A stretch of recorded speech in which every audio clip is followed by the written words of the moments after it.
Fischer.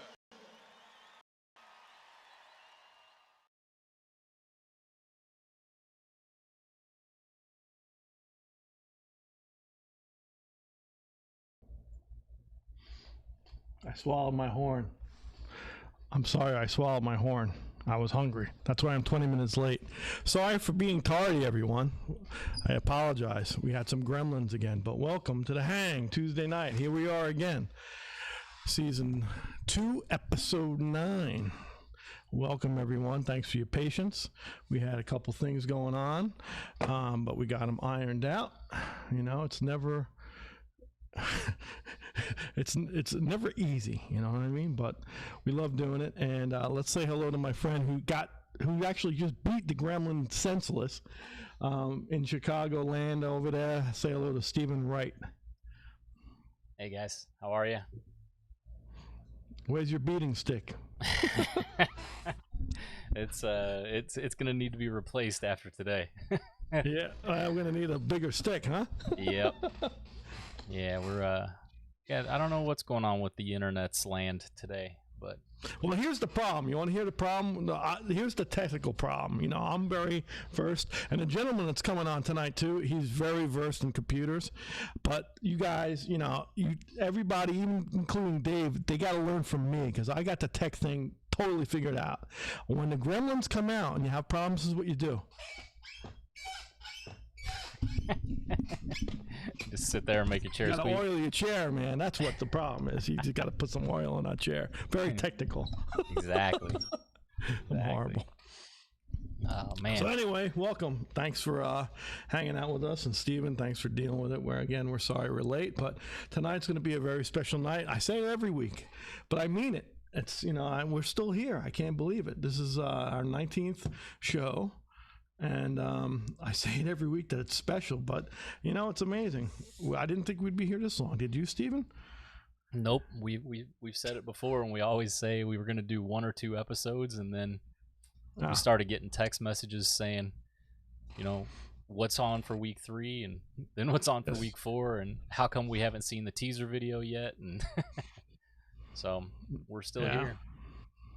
Yeah, no, it's great. And have a great friend of mine and wonderful musician. We're going to bring him on in a minute, Mr. David Rosenthal. He's going to come out and hang out and make us educate us and make us laugh. And so we're looking forward to that. But before we get there, I just want to thank you again. And next week is going to be our episode 10. And next week we're going to have my buddy, trumpet player, who actually, David and I were talking about this yesterday. And there's I'll let David talk about it more because I still haven't heard it.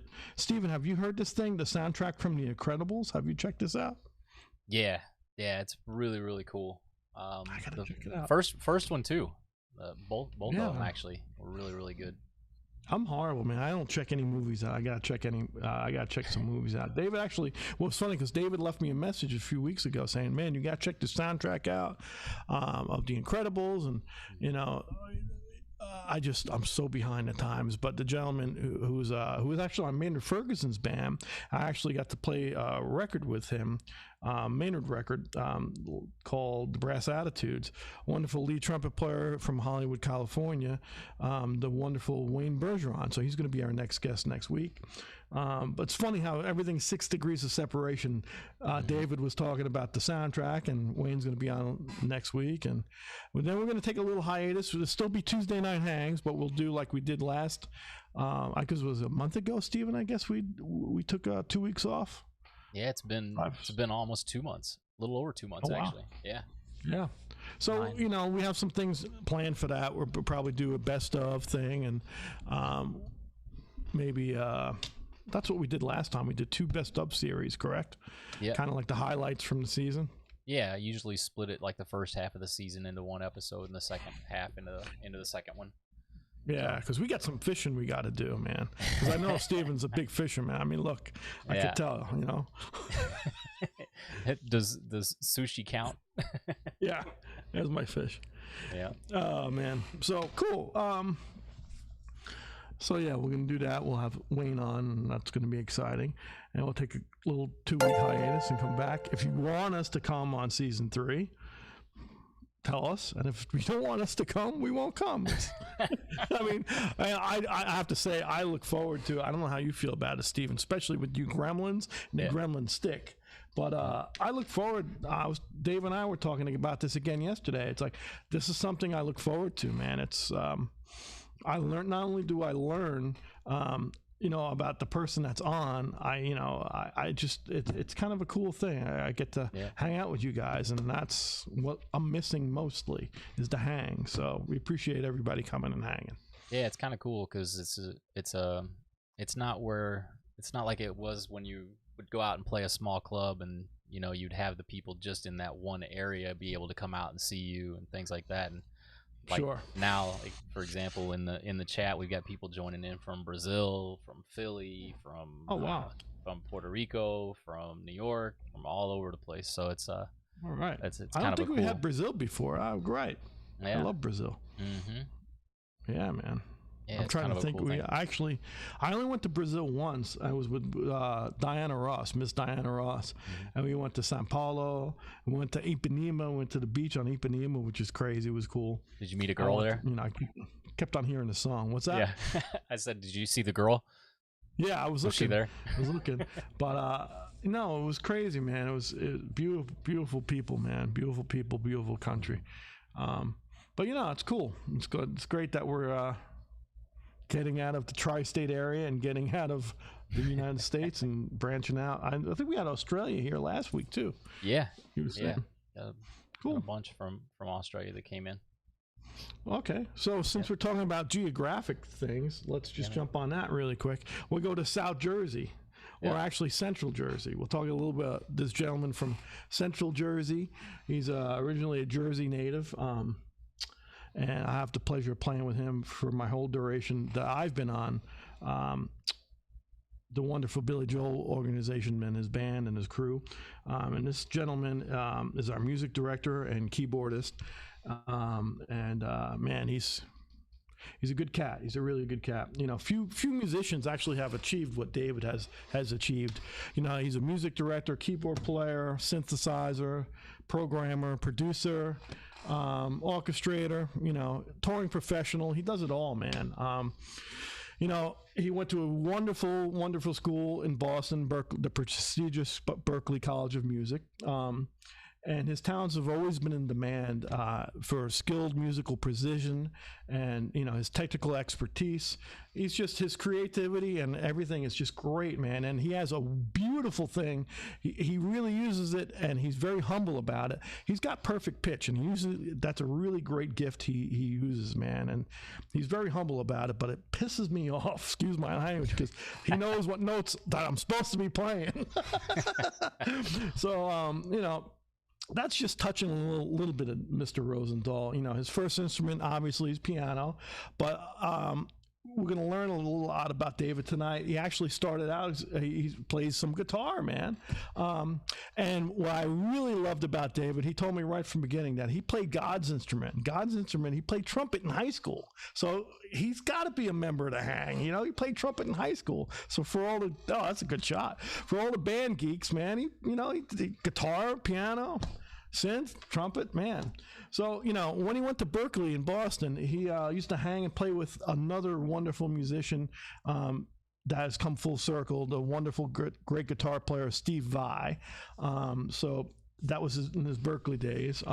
Actually, Steve, right after he left Berklee, Steve went with Frank Zappa, and David went with Rainbow when he was 20 years young. I think that's what he was saying. So that's kind of a cool thing.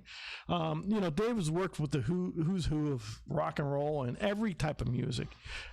Richie Blackmore. He did a wonderful stint with Little Steven Van Zandt, with the Bruce Springsteen band, Little Steven. He did a nice tour with Cyndi Lauper. I bet you that was interesting. Man, I know he's talked about it through the years I've known him. He did 56 days and 56 shows straight with Robert Palmer. That's got to be one of the busiest tours I ever heard of, and he survived, man. And he's a nice guy on top of that, which is amazing. Then obviously, you know, he actually got back after that Cyndi Lauper thing and Robert Palmer thing with his old college buddy again. He did some recording with Steve Vai, did some recording with the infamous 80s rock band Whitesnake. You know, he's just done a lot of different things, man. You know, he started a band right after that called Red Dawn and recorded with that band. And Red Dawn was, you know, his band. And actually, what's really interesting about this band was it had the drummer Chuck Burgee, who is Billy's drummer. Dave and Chuck go way back, actually Rainbow Days too, I believe. So yeah, obviously, so Red Dawn had Chuck in it, and it also had a bass player friend of ours who was the principal bass player moving out, Greg Smith, wonderful Greg, and Chuck is a great rhythm section. I'm sure Dave will talk to us about that. I'd love to hear about that. And then '93, David joined, you know, the River of Dreams tour, the Billy Joel River of Dreams tour. And he's currently 27 years with Mr. Billy Joel. He's our music director. So again, he's just got a lot of things going on top of, you know, on his free time, you know, he orchestrated a beautiful concerto for guitar and orchestra with Yngwie Malmsteen. I think that was in 1996. He used the Prague Symphony Orchestra for that. And that was it was high acclaim. And I want to talk to him about that. I mean, it's just all over the place, man. You know, it's crazy. Toured with Enrique Iglesias. He's programmed synthesizers for Bruce Springsteen's Wrecking Ball tour and The Rising. You know, and to this day, he has revised and corrected all of Billy Joel's entire catalog of sheet music. He's been doing that for years and makes all those chord changes and melodies right. And man, for all of that stuff, it's a long thing, man. I can tell, you know, I see this firsthand. David gives back as well. So as a monster as this musician is, I've seen him do this. He shows a very strong commitment to education of young musicians. He gives lectures and clinics at Berklee College of Music, his alma mater, Musicians Institute, the wonderful Full Sail Recording University here in Orlando, Florida. He just does a lot of really good things with young people for colleges and high schools, and also the industry. He does a lot for the industry. You know, Keyboard Magazine has recognized him with high honors. He's won Best Hired Gun in a Reader's Poll in magazines, and he also had a DVD out called Building Your Music Career, which is, you know, he's really trying to move it forward, man.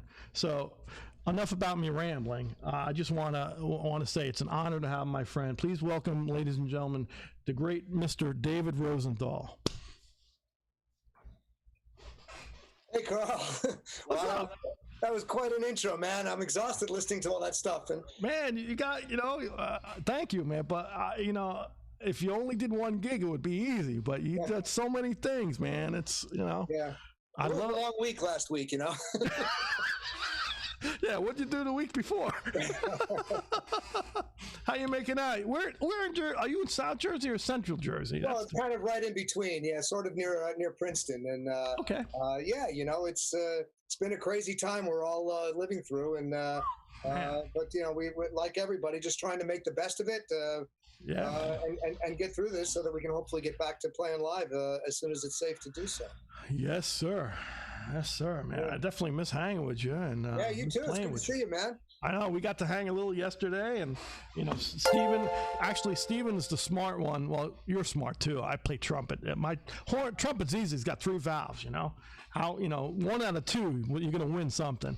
But, you know, the tech thing, so Steven helped us out yesterday, as always, you know, doing the sizing and everything. And so we caught up a lot yesterday, man. You've really been busy lately, huh? You're working on a lot of stuff. Well, yeah, I mean, I've been obviously spending a lot of time at home, like everybody. But, trying to make the most of it. And I've been actually very creative, been writing a lot, been doing some technical projects, designing what will someday become the next generation of my keyboard rig. Nice. Doing a lot of studio work and a lot of studio projects. And there's a lot of things that I'm able to do, fortunately, that I'm able to do on my own and continue to be productive. Awesome. Well, actually, let's just jump right in there, man. So I got to just say right now, I'm really jealous. Do I see NS? They're not NS10s. They're the Copton, the new version, the Yamaha. No, these are the original ones. Those are the NS10s? Yeah, man. Yeah. So I mean, that's Sonic Adventure Studio. That's your studio. Right. Yeah, this is my studio here, and I'm fortunate to have this attached to my house, and yeah, man. I can do lots of great work here. But yeah, good eye, man. Those are the old NS10s with the Oratones on top. And Genelex you have too, right? Yeah, I have in the other listening station over here by the Yep. I'm gonna have to punch you when I see you. You got all the stuff I want, man. I'm gonna come over. You're gonna have a garage sale. Well, you've been here and you've recorded some stuff here before. Yeah, no, the room sounds great, man. Yeah, it really sounds great. Great job, and we made some great music here, man. No, it's a killer place, man. I remember you've done, actually it was we'll get into Ethan down the road. I think we did something for Ethan there, and you had a horn section, like a Sinatra thing. And that's connected to your house, so you don't have to go far, do you? Exactly. Yeah, it's a tough commute, but I get through it. Hey, that's great. Well, thank God, we're very fortunate that we can actually stay home and make music right now, because that's the only thing that's saving, I think, me right now is being able to play a little bit, Yeah. But all this time is it is what you make of it, and it's I'm just trying to be as positive as possible, and and stay creative, to get through to the other side of this. Yep, no, that's cool. And so, Stephen, please tell everybody, and because I know I've been rambling, we're gonna have some questions. I always have questions for my buddies here. Yeah. But have everybody chime in if they want to know anything about anything. Yeah. Have them, this is a community. Open the community up and say hello and ask away. We'll get to you in a minute, Yep. I'm sitting here watching the chat and hanging out with everybody in the chat. So awesome. Let's talk. Cool. Well, I gotta jump right on this already, since there's a whole bunch of history. Wonderful, I'm sure you have a lot of anecdotes, so I'm just going to set you loose. What was it like, man, at 20 years old to come out and go out with Rainbow right out of college? Was that when you went with Rainbow? I joined Rainbow when I was 20, and I did the Straight Between the Eyes album when I was 20, and spent pretty much when I turned 21 the whole year doing my first world tour, including the first time that I played at the Garden was on that tour. And now, playing the Garden, not to get ahead of the ourselves here, but playing the Garden is a really special thing for me, because I used to go to concerts there when I was a kid. Okay. So and then I got to actually play there when I was 21, and we with Rainbow we headlined, and the Scorpions opened up for us, and of course the Scorpions went on to become much bigger than Rainbow, but that was a really big thing. And it's funny, I found recently an ad that I posted on my Instagram that showed the ticket prices of $10.50 and $12.50. So it shows you how much things have changed. But wow.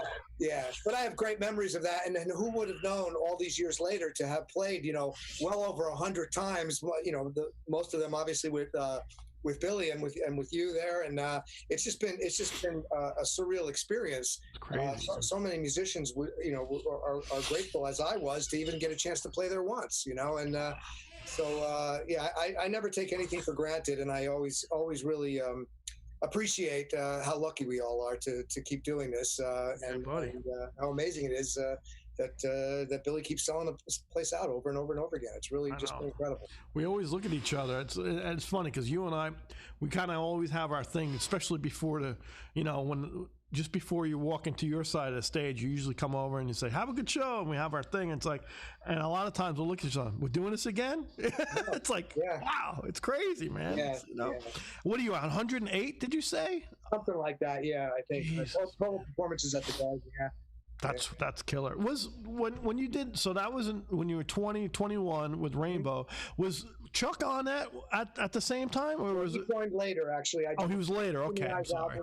And World Tour, and then the second record that I did with Rainbow, Bent Out of Shape. Chuck played on that, and we toured together on the Bent Out of Shape tour from '83 to '84. Oh, so that was okay. So it was a little later. Okay. Yeah, it was a little later. Yeah. But we go way back, man. It's pretty, pretty long history there. It's cool.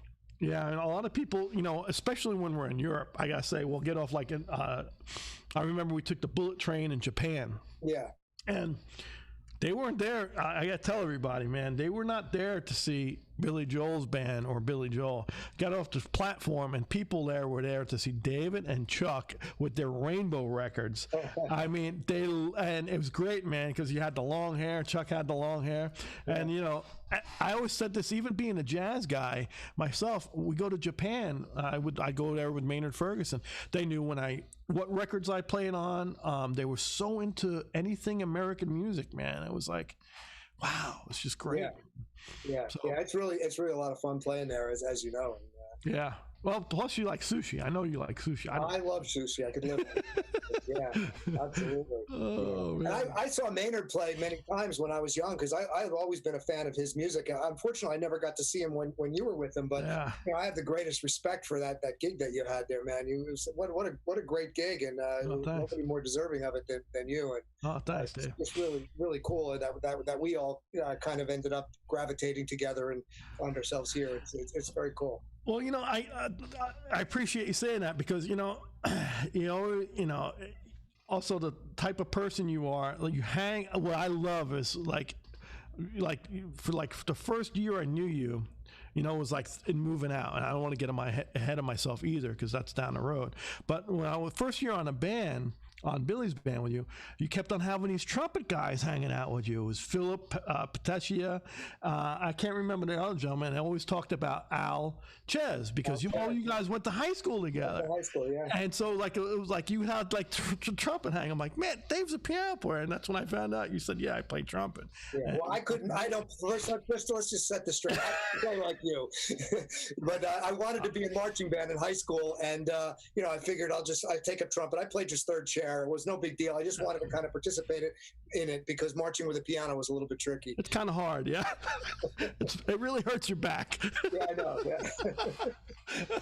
Oh man, no, that's very cool. So let's, so you did that. What year do you remember? What year that first Rainbow thing was? Yeah, it was '81 that I joined the band. 81, and '82 was when Straight Between the Eyes was released, and we toured in '82. Yeah. And then Chuck and you were in '83. '83, we had the tour, world tour, '83 to '84. We Bent Out of Shape album we did in '83, and we toured for a little over a year. Now, did you know Chuck at that point? I met him when he joined the band. Yeah. Wow, that's killer. Yeah. Really. Yeah.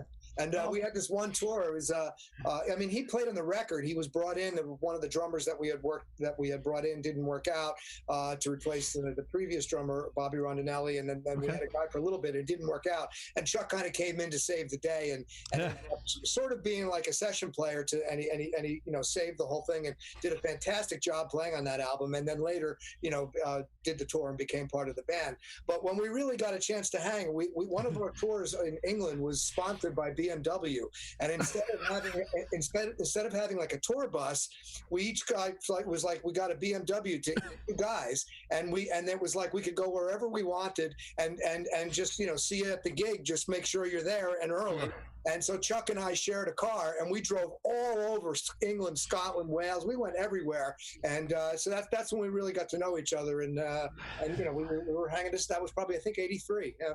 But nothing's changed, because still when we're on the road, and you guys always usually you call me, hey man, we're renting a car. We're going. Last time in Scotland, you guys went. It's just always go do stuff. Yeah. Well, the only thing that's changed is we have a lot less hair now. The rock helmet is gone. It's evolution, my man. It's all good. Yeah. No, that's very cool. And it's funny, geographically, Chuck's another Jersey guy, and that's great that you guys have that relationship. Yeah. So I want to jump onto this now too, since we talked about Rainbow and Chuck. You hung and played at Berkeley with Steve Vai. Was Steve Vai that great then too? Did you know that this guy is like a monster? And how did the first time I heard him play, it was exceptional. And as you mentioned earlier, I used to play guitar and keyboards. Keyboards are always my main instrument, piano and keyboards in my high school band. But I also played guitar because I love rock and roll, and there's a lot of really great rock and roll songs that don't have keyboards. So sure. I wanted to play guitar, so I played guitar on those songs and played keyboards on the other songs. Yeah. And when I got to Berkeley and I met Steve, and I think it was like first or second day, and he said, "Hey, let me show you something I'm writing." And he pulled out a double neck guitar and he tuned the 12 string and started playing this crazy rhythmic pattern, and then soloed on the 6 string. And he's playing. I said, "I've never seen anything like that in my life." And at that point, I said, "You know what? I'm going to put my guitar away. I'm just going to stick to what I'm good at, because the competition at this school is definitely several notches above what I was used to." We became great friends, and we're still great friends to this day. Yeah. And in fact, his wife now, who I had known both of them independently, and I introduced them at Berkeley, and they're still married after like 35, 40 years. Oh man, I didn't know that. Wow, you blew my mind too. I remember we were at I think it was the Garden years back, and you're like, "Hey, I want you to meet Steve." Look at him. And he's like, "Yeah, Steve Vai." I didn't know you guys were boys, and I was kind of like blindsided. I'm like, "Steve Vai," and I was like, "Man, this." Like being a jazz trumpet player, I kind of rocked out too, man. I really like Jeff Beck, I'm into a lot of different types of guys. Al Di Meola, no, he's not a rock guy, but the whole fusion thing with Brand X and everything. I love that stuff. And so Steve to me too. I mean, but when you guys were studying at Berkeley, I wish I was a fly on a wall for that, because I'm sure it was an impetus of great cats. Crazy stuff. It was a lot of fun, and it was like just pure, unbridled, crazy music, trying to get our chops going as insane as we possibly could. It was awesome. A lot of fun. A lot of fun those days. And then Steve left and joined Frank Zappa's band. Okay. And then I was still at Berkeley and finishing up there. And it's a funny story. I don't tell this story very often, but since Steve had joined Zappa, and he said, he told Frank, "I got this great keyboard player buddy of mine who would be perfect in your band too." And Frank, so I spoke to Frank on the phone, and he sent me a whole bunch of charts, like a stack of charts. Really?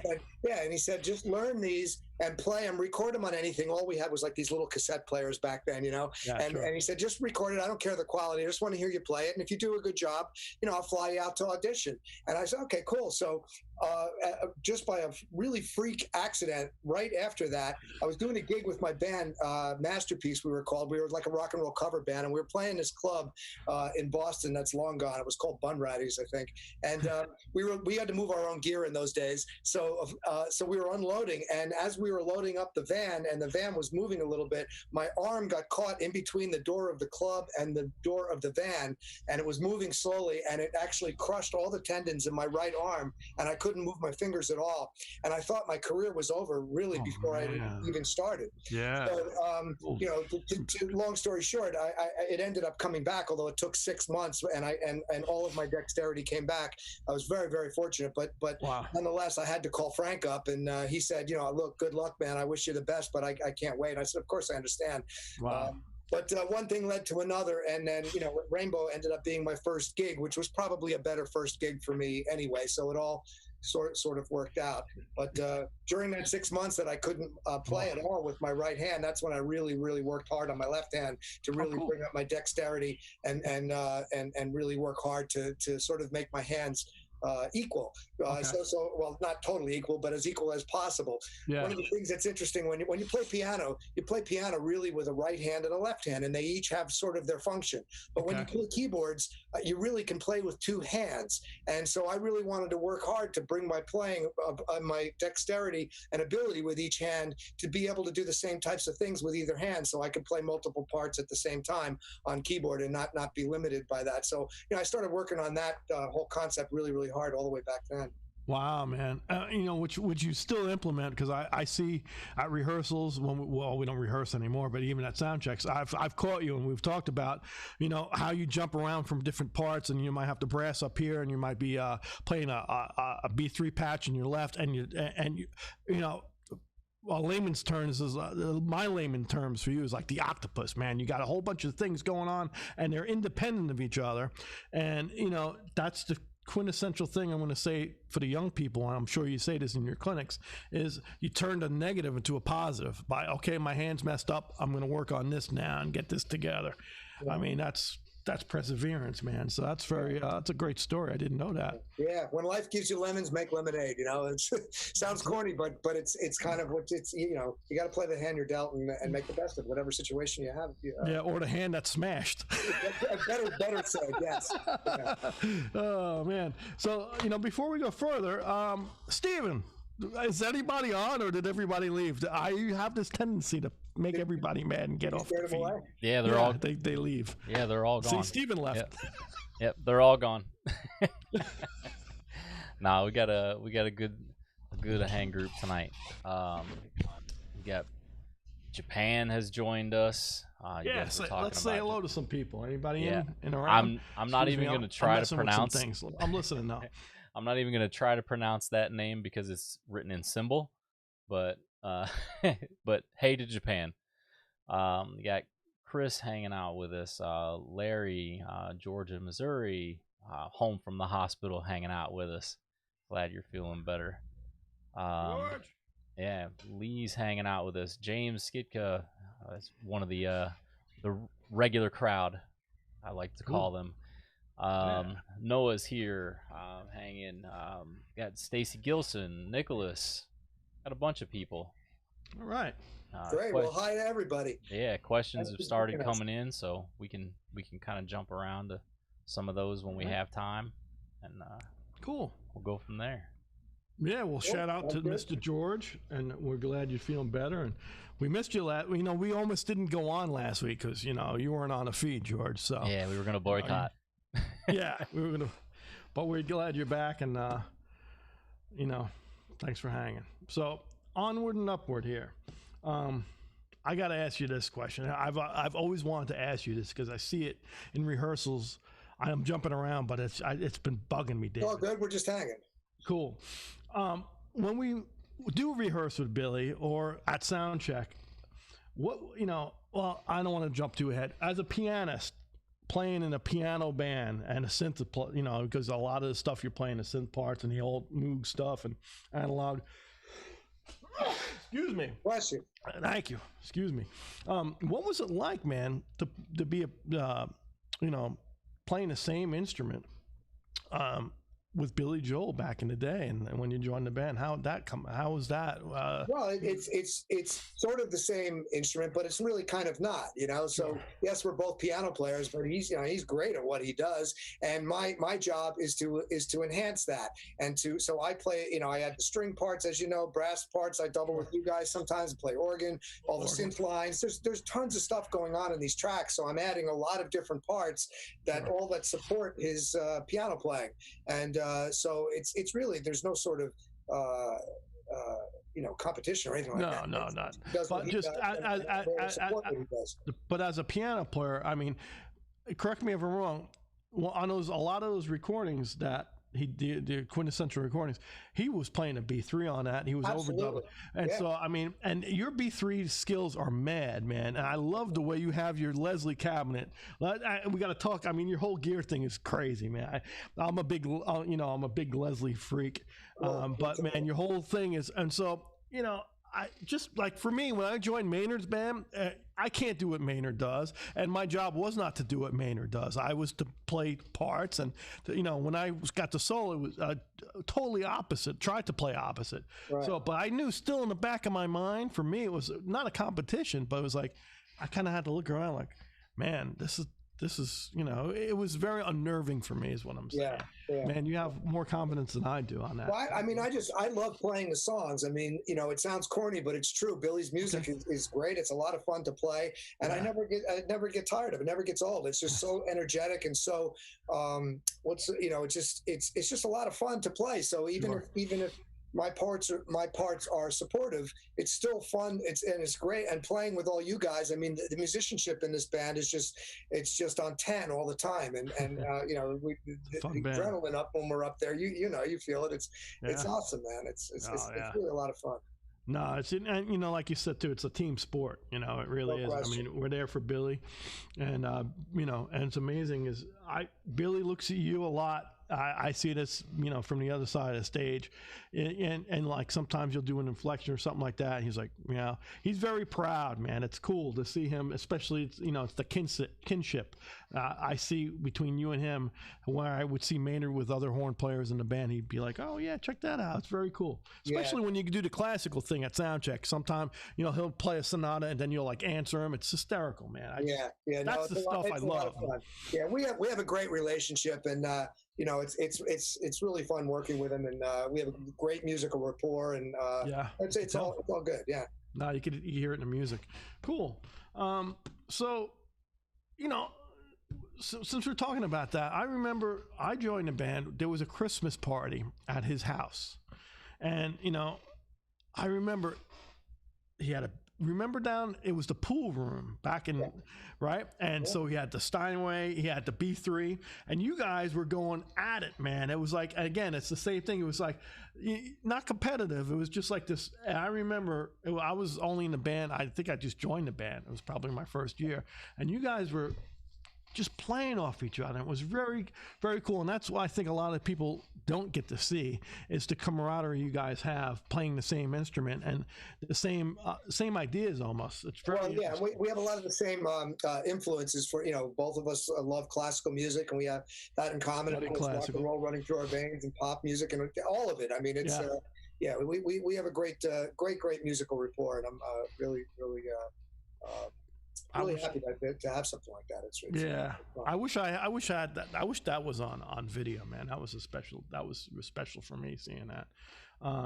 Crazy, man. So the Billy thing, obviously, we have the Billy heads here, which I love. Thanks, guys, for coming. Let's change a little gear here. So the beautiful studio you're in. How long have you had the studio bug, and how long have you actually had the studio in your house? Well, I've always had studios in my houses, but they kept on getting bigger and bigger over time, and you know, as I moved to a bigger house, then it would get. And so this place was built from the ground up as an addition on the house to be a studio. It wasn't a converted room or anything like that. And it's really been a great place. I'm here about 15 years now. Oh wow, okay. So you've always been into producing and recording. Yeah, I loved it. I mean, you know, I love audio recording. I love, you know, synthesis, and I love technology. And I'm always growing with technology and trying to stay cutting edge with things, because I'm just fascinated by it. And I love always learning with a new thing, all the new things that come out. It's kind of a full-time job on top of being a musician, because it's a lot of work to stay on top of it. Technology-wise, but I love it. It's just I find it really enjoyable. Plus, you're an Apple guy, so I like you. Whenever I have problems on the road and Steven's not available, I'm like, Dave, what do I do here, man? He goes, oh, you gotta reboot it, you moron. Yeah. I'm like, all right, good. You know, speaking of which, too, I'm going to touch on this, and this is kind of a personal thing with me. We talked about, you know, making lemons out of lemonade and being positive. I remember when I joined the band. Lemonade out of lemons, right? Yeah, right. I like the lemons, especially trumpet player. You know, how you landed on your feet. Your place went up on fire a long time ago. I remember, and the reason I bring this up is because, again, it's that positive thing that you have, and I think it rings true with a lot of people in our organization. They're very positively driven. But what amazed me is, man, you had this fire. Then the way you talked about, like, yeah, I'm going to regroup and I'm going to make my studio and I'm going to do this. And then I lost my house. I fast forwarded, 12 years. I lost my house to Hurricane Sandy. And, I remember you consoling me and saying, hey, man, it's going to be okay. I went through this and so it's got to be really hard. I mean, I know it's hard because, but it's just, again, it's that and a lot of musicians, I think, especially now with the pandemic, and younger people have to really take note. It's about having that positive outlook and believing in that. I think that's important, man, because right now the gig situation and it's not, there's not a lot going around. I hear a lot of stories right now with guys flipping out of their minds. So. Well, I mean, I know that you had a similar experience when you lost everything from Hurricane Sandy. And, look, I mean, having your house burned down is a freaky thing. Like, those things are supposed to happen to other people, but there it was, it happened to me. And it's like, it's a club that I didn't want to be part of, but, but nonetheless, I had it. And there was a lot of people who reached out to me to help me through it that had been through similar experiences.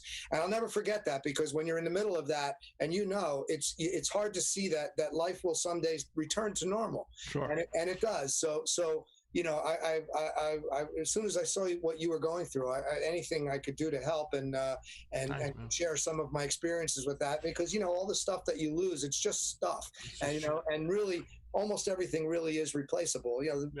Losing the photos and things like that is that's a drag. That sucks. But otherwise, most of the stuff that you really think you really, really need, it's all just stuff, and it is replaceable. And life goes on, and life does eventually return to normal. And but it's really hard to see that when you're in it. No, absolutely. So I'm gonna fast forward this now too. I first met you, I believe, So we all know you're a great piano player, but when I got involved, I was involved basically the second or third week you guys were on Broadway with Billy Joel's Moving Out. Twyla Tharp was a choreographer. You were involved with that show right at it, way before we were on Broadway.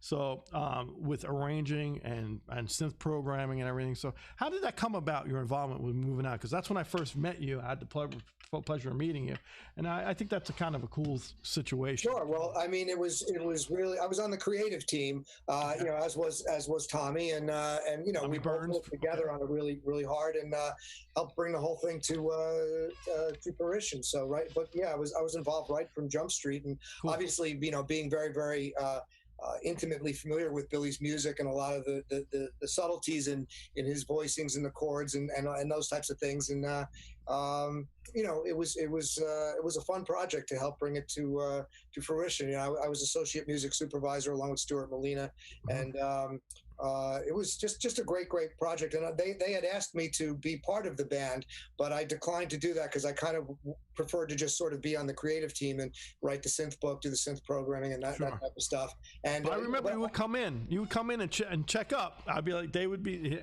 and I gotta hate you because again, it's that perfect fit. Your ears would be like, oh yeah, the E flat is really should be an E natural on this chord, and someone's playing it flat. I'll be like, oh my God, he would come in. It was amazing. People need to notice his ears. I mean, that's great, man. I love it. I remember you coming in and checking things out. I'm like, okay. Yeah. I also trained all the piano men who had to keep learning the chair and made sure they were playing all of Billy's parts properly. The right stuff, which is and you can attest to this because you like I said, you're basically not checking, but revising all the mistakes throughout the years in Billy's publishing in his music. Well, no, in his sheet music, his sheet music catalog, which is been sold all these years, and there's tons and tons of mistakes. So he's asked me to go through the whole catalog and make sure that everything is accurate and correct that's in print. So and I'm honored to have that position. It's really. That's great. It's a lot of work, but I'm honored that he selected me to do it. So I've done 7 albums so far. So there's 7 books. Let's see, Piano Man, Turnstiles. These aren't in order. I'm just remembering. Glass Houses, 52nd Street, Stormfront. I think might have been a few others. I'm not remembering all of them. But I'm working now on Nylon Curtain and Greatest Hits. Oh, The Stranger, I did that one too. So yeah, as I finish each one, they come out as a book. And then when I eventually get to the end of the catalog, then the whole anthology will be reprinted. And then, it'll be... Okay, that's how it's going to be done. Cool. So I got to go a little technical because I like that sometimes. I notice, I'm a voicing piano player. I have no dexterity, but I really like, for me, it's, hearing the clusters and the voicings. it seems like a lot of the things, and correct me if I'm wrong, and I'm sure a lot of things you're correcting, he's very unconventional the way he voices chords. And what's even funnier sometimes is like he'll forget sometimes at sound check, like we haven't played a tune, and what cracks me up is you got it, man, and you're like, you'll play it, and it's really unconventional. Like sometimes it's like, well, the subtleties in his voicings is what makes his music so magical. One of the many things that makes it so great. Yeah, tell me about that. It's easy to have like sort of piano barroom versions of his songs, and they still sound great. But what it's missing all of those inside characteristic notes, and that's something that I had to work with all the piano men with, particularly on Moving Out for all the productions of the show, to make sure that they had those right, because that's a big part of the character of his music. Okay, it's the subtleties in the inner part of the voicing, which are not like tab chords on a guitar or whatever, or like you said, pub chords where, I'm just playing a 2-5-1 and it's a major thing, and it's the subtleties, which... Yeah, absolutely. It's a lot of character, and the uniqueness of it comes from that. Cool, man. That's great, man. I love that. Yeah. Hey, we have any questions since we're talking technical and turkey and technical turkey talk? We have any technical turkey talk or anything that we should hit, Stephen, while we're here before let me venture down the turkey road? Yeah, I'll just kind of go in order because we've had a few of them come in. Nice. Let's see here. First 5 minutes or so is just everybody chiming in saying hello. Hello, everybody. Here we go. First question comes in from Noah.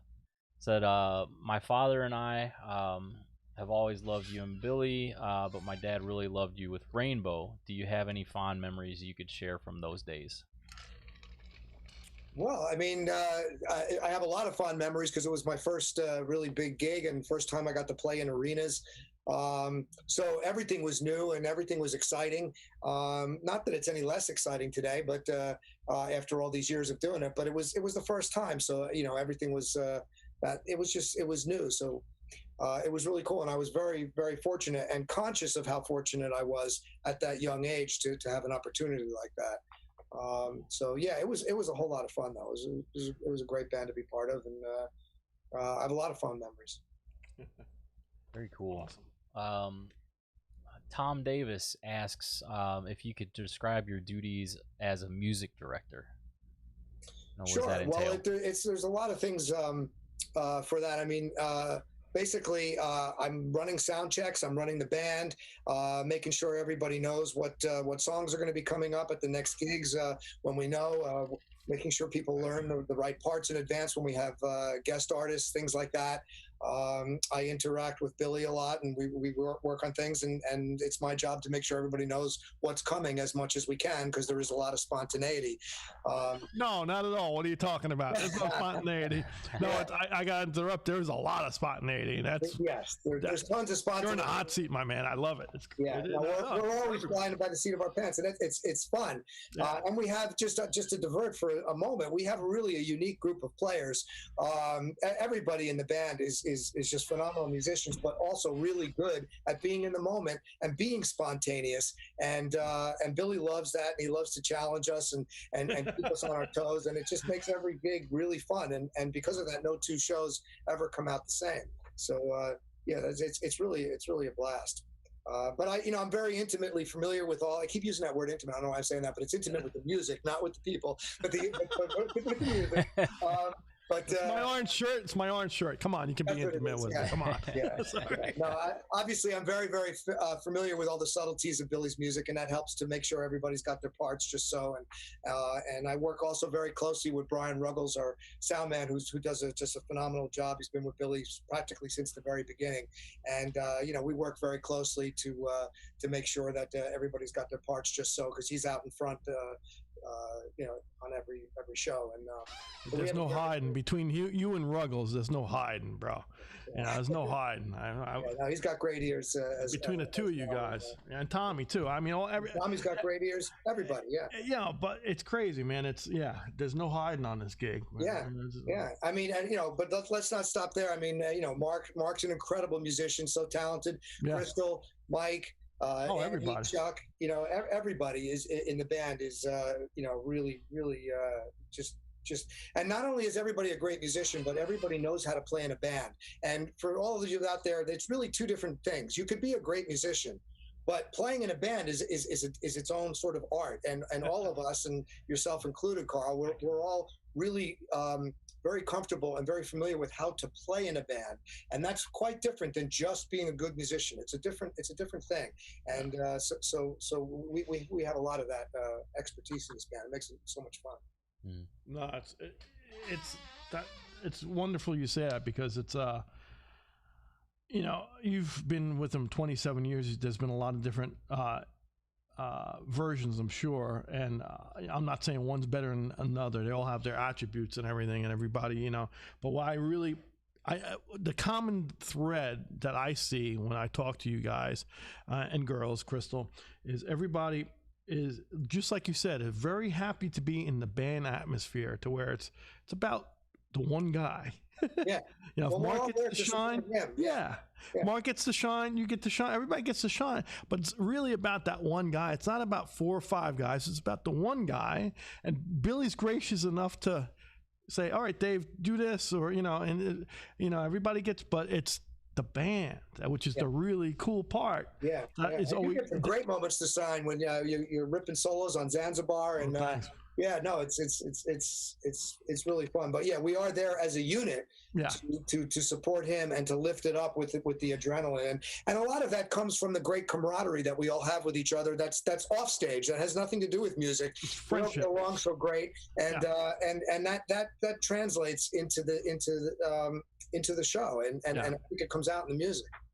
I just, again, it makes me feel good, because I feel the same way too, and it's great to hear it from a different perspective also, which is you know, and you can always tell when a band doesn't like each other, you know what I mean? Like I can't tell you how many statements we get here just on the internet saying, you guys really have that much fun on a Billy Joel stage? I'm like, we really do, everybody, and we're not faking that. It really is that much fun. It's just a blast, because we're having fun doing it, and the musicianship is great, the songs are great, Billy's great, the entertainment, the whole thing. And there's just an incredible amount of adrenaline up there, and it really is as fun as we look like we're having. Awesome. Speaking of having fun on a live stage, we've got Dave and Ellen asking, you know, actually for both of you, what it's like standing on the Garden stage and looking out at all the fans, and a lot of them you guys are able to see, you know, that and you recognize and know personally at this point. You know, what's that energy like? You know, do you guys get that interactivity? Yeah, I'm gonna interrupt. Actually, what you can do, I'm gonna let Dave field this, but Stephen, can you show that picture? I don't know if you have it. I seen it today with Dave. I think it's at the Garden with him playing the keyboards. Because to me, a picture that says 1,000 words, and if you can't find it, then I look like a orange shirt moron, which I am. But it's a wonderful shot. Oh, that's actually that's the Garden. But yeah, do the other one. The stadium. The first one. Yeah, look at that. Yeah, that's actually Wrigley Field. Yeah. In Chicago, huh? So talk to us about that, Dave. How is that when you you know, you see audience members and? Well, I mean, as you know, Carl, it's you look out there and it's a sea of people, and you can't really make out faces beyond 10 to 20 rows or so. So, you know, now when we play the stadiums, you know, which is a lot of fun for me, especially, and you, even both baseball fans. Baseball freaks, yeah, man. To play baseball stadiums is so cool. You know, to play like Wrigley Field and Fenway Park and all these cool stadiums, it's really a blast. And while the crowds are much bigger in the stadiums, there's something different about the Garden, because first of all, when we play indoors, we sell all the way around. There's seats behind the stage, so the stage is kind of sort of in the crowd, and so you're surrounded by the crowd. Whereas in a stadium, it's a little more of an us and them feeling. So because of that, you feel the energy of the crowd, especially at Madison Square Garden, where the frenetic energy is just on 10 the whole time. Sometimes the place even shakes, literally, like the Garden is built on springs, and sometimes the whole place actually goes like this. It actually bounces, and we kind of look at each other going, whoa, the place is literally shaking. And that's an incredible thing to experience. Yeah, man. Yeah, no, awesome. I'm with you, man. And I'll expand just on the baseball thing. So Dave and I, and a lot of guys in the crew too, Wayno and Vinny Palafrone, we're all baseball freaks, and we love playing these baseball parks, Fenway and Wrigley. And sometimes we're lucky enough to catch a game before we go. And so it's usually kind of a nice outing. But playing, I never thought being a musician playing a stadium would be that fun, but it's no, it really is. And I was lucky enough to throw out a first pitch at a Red Sox game, and that was really a blast. And of course, I didn't want to be one of those guys who end up on YouTube whatever with a bad pitch. So I swear I practiced probably even more for that pitch than I do for any of the gigs, because I wanted to make sure it went over home plate, and it did. And so that was a lot of fun. And Larry Doby, one of our crew guys whose father was in the American League, and he coached me a little bit and helped me out. And did he? That was a lot of fun. And then, of course, I got to play the national anthem at a Dodgers game and also at a Red Sox game, and that was really a blast. When we were up there with the whole band, and you got your buddies up there, and we're playing rock and roll. It's one thing, but all of a sudden, there I am out there by myself. Yeah, at home plate, just me and the keyboard, just kind of playing the national anthem, and that was really a really fun experience, a real pinch yourself moment. That's awesome, man. Yeah. And if anybody wants to see that, I think that's on YouTube, right? Because I've seen it on YouTube. Yeah. Where would we find that at? I'm sorry. I could probably just Google David Rosenthal National Anthem Fenway Park, and it should come right up. Yeah. That's cool. That's very cool. I will. Any pertinent questions still on those subjects? If not, we'll move it. And for everybody, I'll post the link to that national anthem at Fenway here in the chat here in just a couple seconds. But along that, somebody already, you kind of already hit it, but somebody was asking if kind of what that was like playing at Fenway doing the national anthem. So you already hit that one. Carl actually had one for you, asking as a trumpet player playing saxophone, what is your preferred horn, your setup, your mouthpiece reeds? How do you make that transition easier on saxophone? Yes. Yeah. That's a really good question. It's like the old thing. What's the difference between a tuba in the middle of the road and a trumpet in the middle of the road? There's skid marks in front of a trumpet. Or I don't know. It's horrible. It's a long story. But the tenor thing is interesting because for me, it was an acquired taste. I was into playing Dexter Gordon solos, like when David was talking about playing guitar, messing around when he was younger. That was me. I was a trumpet player. I was like, I love Dexter Gordon, the tenor player. So for like a semester, I grabbed the tenor and I tried to learn Dexter solos, and I kind of got out of it, what have you. But when I got back into the tenor thing, I found that it was very important for me just to get the concept of the reeds doing the same thing as your lips are doing on a trumpet, vibrating. So the quintessential thing is, man, and Dave will attest to this, if I have a good reed, I'm golden. If I have a horrible reed, man, I'm scrambling. And as a trumpet player, it's really pertinent to get that reed to last for me. So I'm really into this plastic cover, Rico plastic cover reeds, because the way the saxophone lines up on the gig for me is I don't play anything back to back really. So like I'll play a trumpet tune, I might be off, I might play a tenor soprano song, then I might play Moving Out on tenor, and then I'm playing trumpet on another tune, I'm playing trombone. So the plastic covers for me in these stadiums and auditoriums, they don't get warped with the heat or the cold, so they stay consistent. And I know when I get to that stage, I'm not going to have a warped reed, and so that helps me out tremendously. And then I was very fortunate with Mark. He helped me out, and David and everybody in the band was very conscious of Carl's trying to get his tenor thing together. And so like I had to experiment. Mark would say, hey, try this reed, or try this horn. And we were with Yamaha, and Yamaha was very consistent in gear. And so I'm playing Yamaha tenors and sopranos, and it's just consistent and it works. And so my whole thing is, it ain't broke, don't fix it. As long as I got a good reed, I can get a good sound. I play my part. I try to play my parts with as in tune as I can. When I practice, I try to play to a tuner and just try to play. I try to listen to Mark and Crystal, the way they phrase, and try to make it sound like a section. Hopefully, I need to chime in for just a quick second. Please, because tell me. I just want all the folks out there to know that as an amazing trumpet player, and as amazing as Carl is, it is completely unusual and really extremely rare to double on a saxophone. They're such a completely it's such a completely different instrument, and I don't know, I don't think I've ever met somebody who doubles on those two instruments.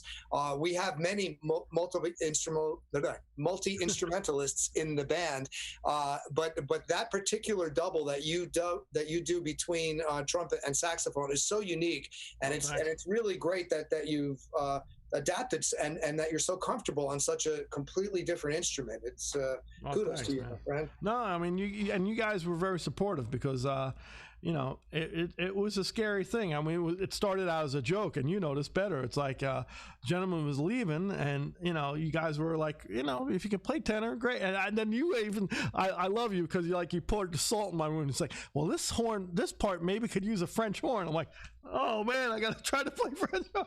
I'm like, tomorrow you could learn this. Come on. Yeah, that's what you said. You're like, yeah, you get it by next week. No, but it's everybody. Everybody in the band has a lot of different utility things, which is really, really cool. So I was like, okay, I think I can do this, and everybody was supportive. So hopefully that answered that question. Yeah. That was actually from Bob Noto, or Noto. I'm not sure how you pronounce the last name. Robert Noto? Yes. Robert Noto. What is going? That is Bob Noto. Robert Noto was my middle school band director, trumpet teacher. That's him. He was an amazing tenor saxophonist. I haven't seen Robert in, Mr. Noto, I haven't seen you in 25 years, but I've been watching you. I know occasionally we'll talk, but if that's my Noto, man, you used to crack the whip with me, and I appreciate it, man. You're a wonderful teacher. That's great that you're on here. Thank you. I'm not sure where you want to go next, Carl. If you got a couple questions, I got some people that want to get into gear stuff. So okay, well, let's Dave. I'm gonna hit you a couple different things, and we can geek out with gear in a minute. Is that all right, Dave? Does that sound good to you? Okay, so let's talk about. Well, we'll go fast forward a little bit. We talked about baseball, which is very important. When we were doing the last play at Shea, a couple things went through my mind. Before we were doing it, yourself, Brian Ruggles, Tommy Burns, Billy, of course, came right from Billy. We're talking about making it bigger and orchestrating a small orchestra, string section, implementing the horn section, adding our boys, and John Scarpula, adding 3-4 guys, Ozzy Melendez and Raul and Kevin Osborne, adding a couple singers. And so I know you orchestrated that whole thing, and I know it was a very, very, it's a very stressful thing, on top of having all the guests. On top of that, if I'm correct, and we talked about this, please talk about it too. You were working on Tale of Two Cities, which is a Broadway show, and this was all around the same time, correct? Yeah. It was a busy sort of 6-month period. But, talk to me about that. That's crazy, man. Well, I mean, Billy had come to me and wanted to add, a string orchestra for Shea to make it, something a little bit extra special, make it sound bigger than life. And so I wrote a whole bunch of arrangements for that. We ended up not using all of them because we weren't sure what the set list was exactly going to be till we got closer. And of course, enhancing it with by making the horn section bigger. And I wrote all the charts for that. And it was a lot of fun. But at the same time, I was working on Tale of Two Cities, which opened up probably, I think it was a couple of months right after we had done Shea. that opened up. So I was really in the trenches with all the synth programming for that, which was an interesting challenge because the score for that was written for a full orchestra. But of course, as you know, with a pit band on Broadway, you only have 14 to 15, 16 players tops.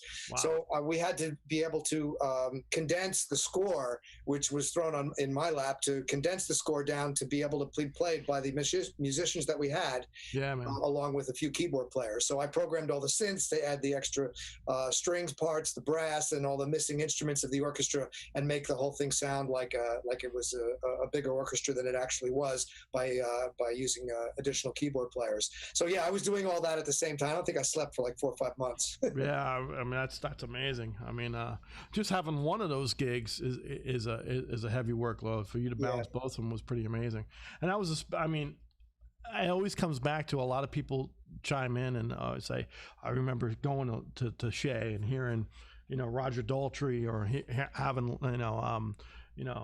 Paul McCartney close the thing, and it was just, it was pretty special. And then being able to do the Broadway thing too, that's not a lot of people can say that. I don't think anybody can say that, really. I mean, who could say they did Shea Stadium and with Paul McCartney and Billy Joel and Garth Brooks and Daltrey and Steven Tyler and all these guys. You were there and the rest of the band was there. Yeah, but then you were doing Broadway on top of it. I mean, I talk about the octopus, man. You had the tentacles going. That's pretty cool, man. Yeah. So yeah, that's a great story.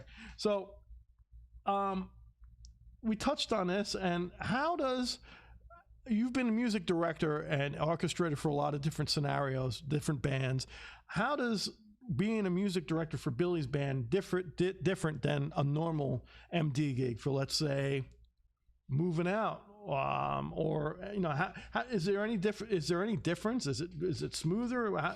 How would you explain that? Is it? Well, I think everything depends on the style of music that you're doing, and the type of players that you have. Some who need more or less guidance depending on where they're coming from and how much skill and experience they have. In Billy's band, everybody is so experienced and so talented that sometimes it's just about keeping the train on the tracks. And it's about that a lot of the times. And I correct a few things here or there. I'll pull people aside and talk to them because I have a great rapport with everybody in the band, if need be. But a lot of it is that, and it's organizational and making sure that if Billy wants something specific, that I translate that to the band on his behalf and work it up that way. Other gigs are very different. For example, when I was Ethan Bortnick's music director, we did several PBS specials, and my job there was to put together the orchestra and oversee the orchestration. I had a team of orchestrators that were working under me because we didn't have enough time. It wasn't possible for me to do it all. So I oversaw all that, put the band together, rehearsed the band, helped them figure out the material. There's all that type of stuff. So that was really a lot of hands-on and a lot of different needs that were required for that. So every situation is a little bit different, and I like doing it all. It's all fun, and I also like doing different types of things. So it's not like any one particular gig is necessarily better or worse than the others. I just enjoy doing all different types of things. Cool. And I've been fortunate to be able to have opportunities to do so. That's great, man. And, that leads me to the next question. Ethan Bortnick is a wonderful piano player. I know you've included me in doing a session or two for him. Yeah. But let's talk about him because he's special. You produced him. He was a young talent. And you did I think you did one. Did you do 2 PBS specials with him? Two PBS specials. One when he was 12 called The Power of Music, and then one when he was 16 called Generations of Music. And both of them were incredibly successful on PBS. In fact, the first one when he was 12 is the most aired concert special of all time. Yeah, it's pretty crazy. Yeah. I remember you bringing him around before the PBS thing, and he was like, "Oh, this is kid. I'm checking." And I'm saying that in PBS world, not of the whole universe, but the most aired concert special in PBS. Yeah. Which is still saying a lot, man. Yeah. Hey, man, if I could have a PBS special, I'd be, I'd be impressed. But no, it's very cool. I remember. Did these people come to you Yeah, so it's every story is a little bit different when I came, but yeah, in this case, he came to me, and his dad asked me to give him piano lessons when he was only 8, and it was just phenomenal. He's just an exceptional talent, and cool. I was teaching him advanced music theory when he was 8 years old, and then at the end of the lesson, he would go color in his coloring books because everything else about him was 8, but musically, I felt like I was talking to another 20, 25, 30-year-old guy. It was crazy. Yeah, just really extraordinary talent. That's awesome. So so you're working with that now. When you orchestrate, how do you think about writing for strings? Because I know, like when I first joined the band, and still sometimes you'll ask me how, we'll work on voicings, or I'll come over to you and you'll show me, okay, this is the way, should you play the top, so we have a rapport. Do you still have that? When you were doing a string section, what's your approach with that? Because the way you arrange for strings to me is, man, it's gold. It's beautiful. Oh, thanks, I love those arrangements that you did. Thanks. Well, with especially with Billy's music and with all pop and rock, whenever I do those types of orchestrations, it's all about supporting the song. Okay. And you're not trying to reinvent anything. The song is what needs to be supported, okay. and the orchestration should be enhancing, not distracting. It's not like you're trying to draw attention to that. You want to support the song, and the song is always the focal point of anything, and everything that all the parts that are created by all the musicians are to support the song. Yeah. So I always try to keep that in mind, and I love writing for strings. I love writing for full orchestra. It's sort of like painting with an infinite palette of colors. There's so many things that you can do with it, and I just really enjoy it. It's a lot of fun, and trying to fit it together in the rock sense, like with Yngwie Malmsteen's concerto, where the lead instrument was Strat through Marshall, and that was a full orchestra and a choir and everything, and it was really, really cool. To sort of bend the limits of the two different genres. Yeah, it's amazing because I would imagine that concerto was totally different than writing a Billy Joel orchestration. Oh, it had nothing to do with it, and but again, the orchestration for that piece of music was to support that piece of music. So I, if I were to do the same thing, I wouldn't be doing it justice to the music that I was trying to enhance and support. I really got to put a different hat on and get inside the songs and figure out what's the best way to support that piece of music or that song. So that's really good brain food for our younger people out there. And it runs true what Dave says.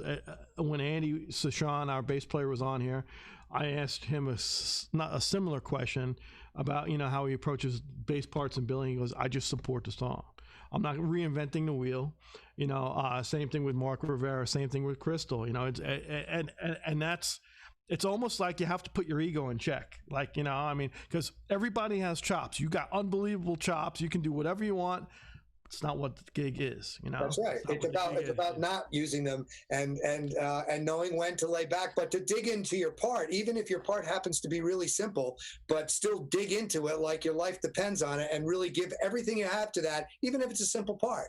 So it's not about complexity at all. It's about the song, and it's about what role the part that I'm playing, you're playing, everybody in the band is playing to support the song. There it is. I love that. That's very hip. Very hip. All right. So I have a couple more questions, but before that, I'm going to defer to the hang. What we got in the hang? It helps if I turn my microphone on. There we go. Got a bunch of people wanting to geek out on equipment, if you guys don't mind. Go for it. Let's see. Matthew Kelly is asking, wondering what kind of patches you use on songs that aren't synth heavy, like Big Shot, Still Rock and Roll, Allentown, etc. Well, every one of those is a different example. So there's on Big Shot, I'm playing a dual piano part along with Billy, and Allentown, I'm doing, sort of pads that I'm playing a very similar part to Billy, but with a completely different type of sound. He's using like a CP80 type of chorusy piano sound, and I'm playing a part that fits together. The two parts fit together, and the sounds fit together. So what patches I use, I create all my own patches, and every patch that I create, every sound that I create is specific to that one part of that one song. So everything is really very customized. So I don't really use too many of the factory patches that I couldn't say, oh, I use this, I use that. I create my own, and I'm constantly finding ways to enhance Billy's piano parts and to have my sounds that I choose fit into the mix. I'm always thinking about the sum total of what the role is. Every once in a while I have a featured part, but mostly my parts are supportive. And, how is it supporting the vocal? And how is it working in conjunction with the piano? I might be doing a brass patch that'll support the horn lines, and it's not meant to stand on its own. It's just meant to make the horns sound bigger. Yep. Every song kind of has its own approach, and I set up each song and design each one of the sounds very specifically for that part of that song. And I know it's amazing because you're geek. I hate to use the word geek out, but it's amazing to see you in action and tweaking it. And sonically, even in the studio, I had this talk with an engineer the other day. Sonically, everything should have its place in the aural spectrum. Right. And what's amazing is we can be in a stadium for 50,000 or be in a 20,000 seat arena, and your patches. I see you. I've seen you tweak them. I've seen you work with Brian in the front of house. So yeah, it's nothing is store bought. If that's but it's amazing because a lot of it's amazing because I run into a lot of guys who are.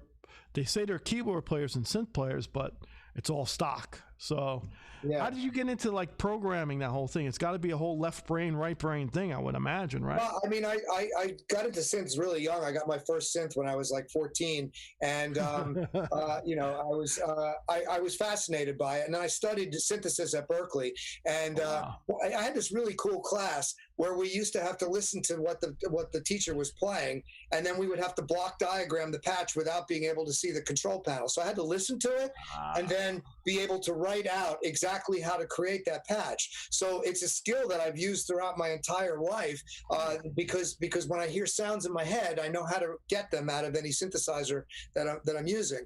So that was really helpful. And also it helps me when I hear a song on the radio or I'm listening to a song that we need to learn, and I can identify the synth patches and I can recreate them fairly easily.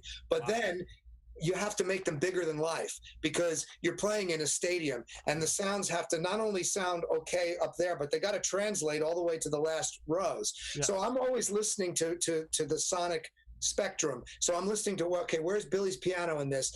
Tommy's playing a guitar play. He's playing a part in this area. The horns are here, the bass are here, but there's nothing in this sonic area over here. So that's where I'm going to occupy that space. So that way I'm not competing with anybody, but I'm always thinking about how my parts and how my sounds fit into the mix so that it all kind of, glues the whole thing together. That's the lost art, and that's what people don't understand. It's amazing. Like I said, I've dealt with engineers and stuff like that don't understand that concept. And for you to have that when you were 14, starting off like that's just unbelievable, dude. That's great. No, I love it. I mean, I heard Tomita. I don't know if you guys are familiar with him.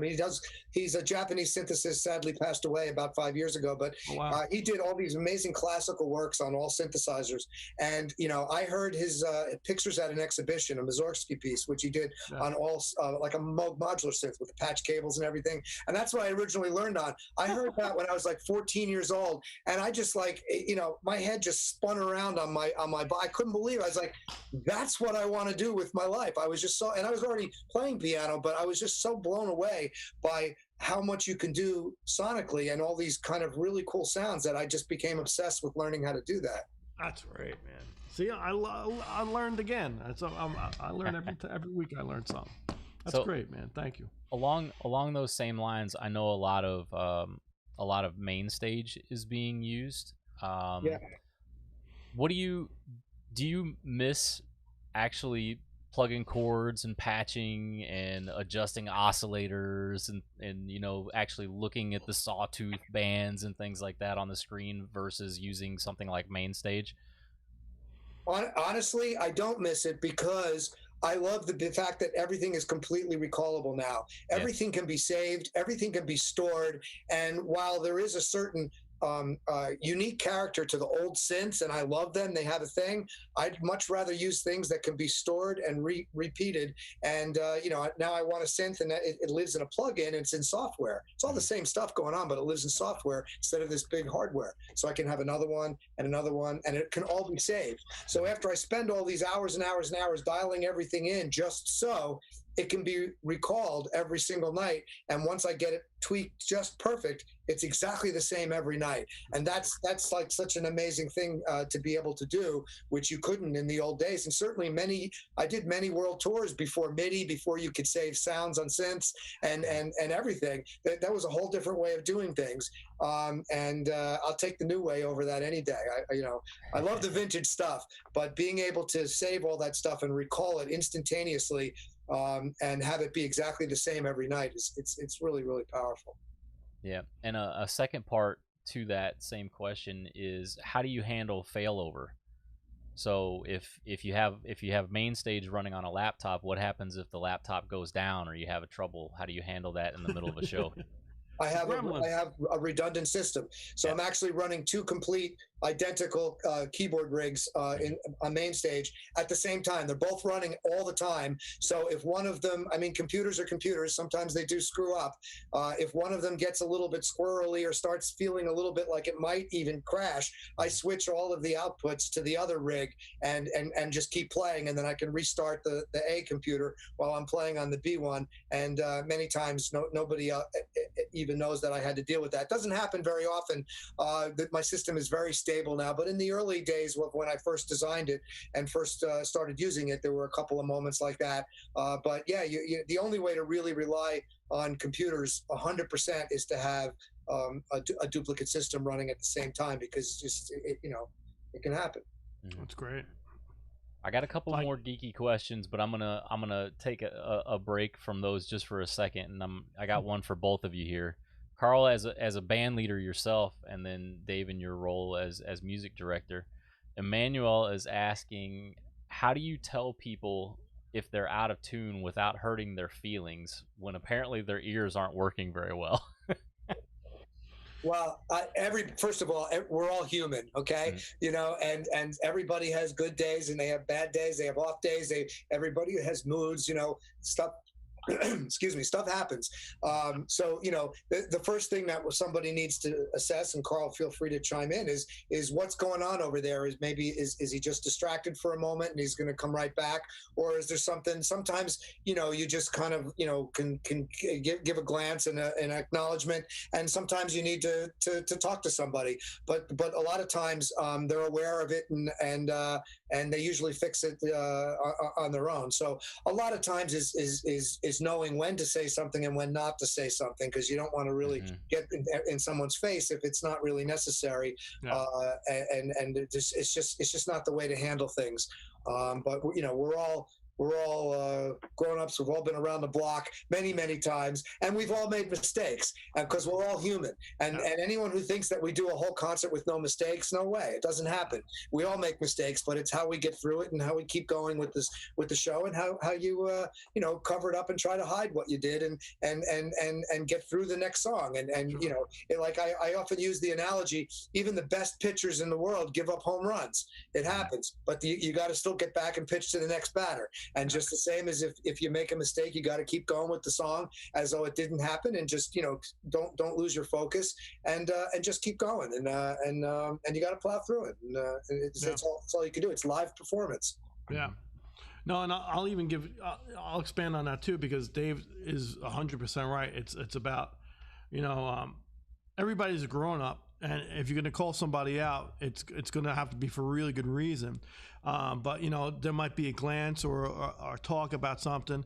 But depending on what type of instruments people are playing too, like for me in horn bands, and Dave can attest to this, sometimes at sound check, we just get off a van and the horns have been sitting on stage for, sitting out in a truck, like my tenor and trombone are sitting out in a truck, and they come in, and our stage at the Gardens on over ice, so the horns are freezing cold, and then you go into a stadium and the horns 120 degrees, and then we're jumped into the sound check. I might get a couple notes out on something, and things are going to be out of tune occasionally, and usually the first couple notes are, and Dave will look at me, I'll look at him, and I'll adjust, or I'll have a read or something like that. But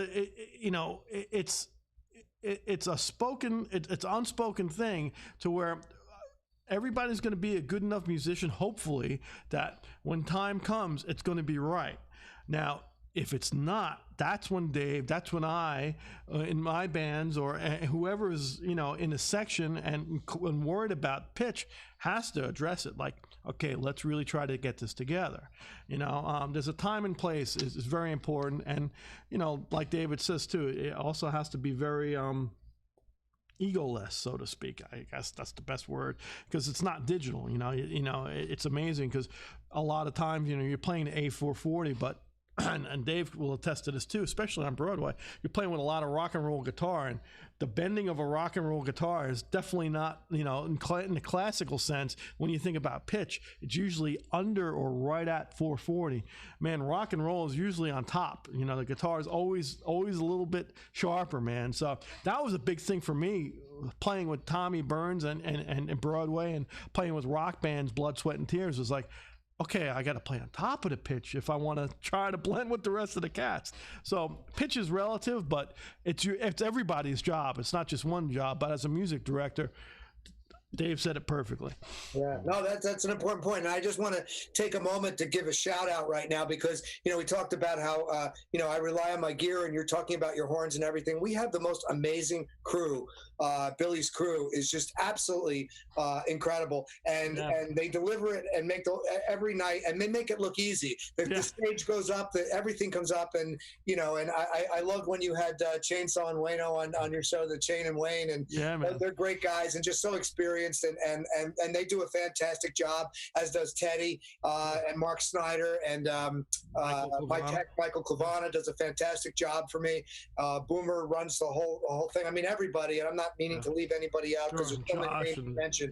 But really, just we're able to do what we do because everything is so consistently done on that side of things. Oh, and I have to mention our monitor guy, Josh, because he's so consistent. And if we can't hear ourselves properly, we can't play together properly. It's a very fundamental thing.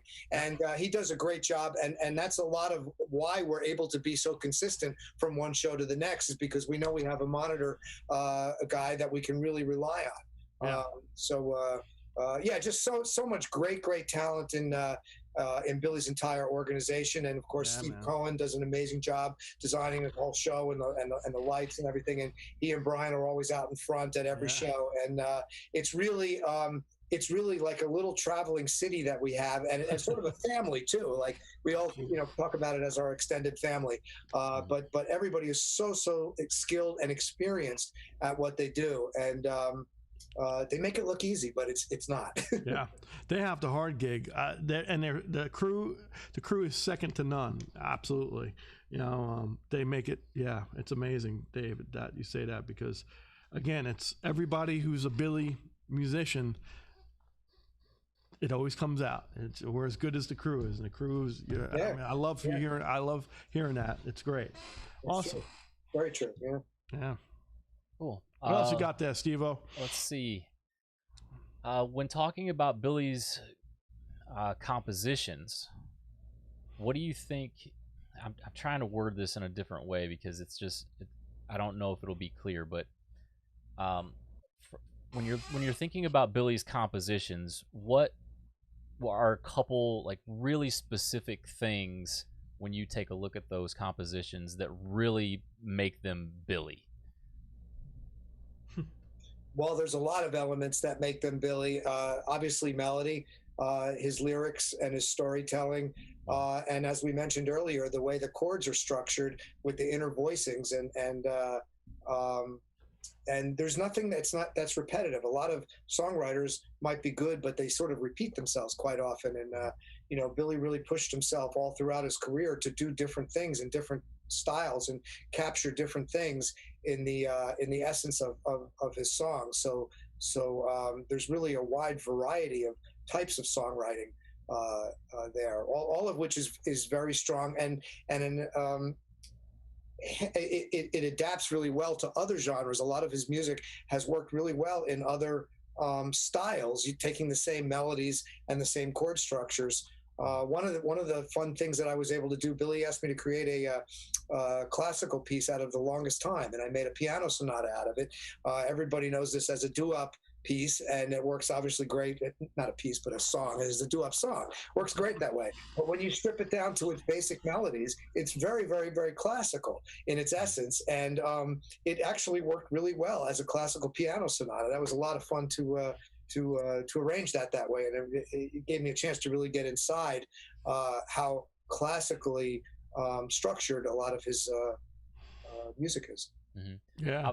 I've also heard Billy talk a lot about how he's a percussion piano player, where he plays piano more like a percussionist would. I don't know, how do you respond to, when people talk I agree about on that? Man.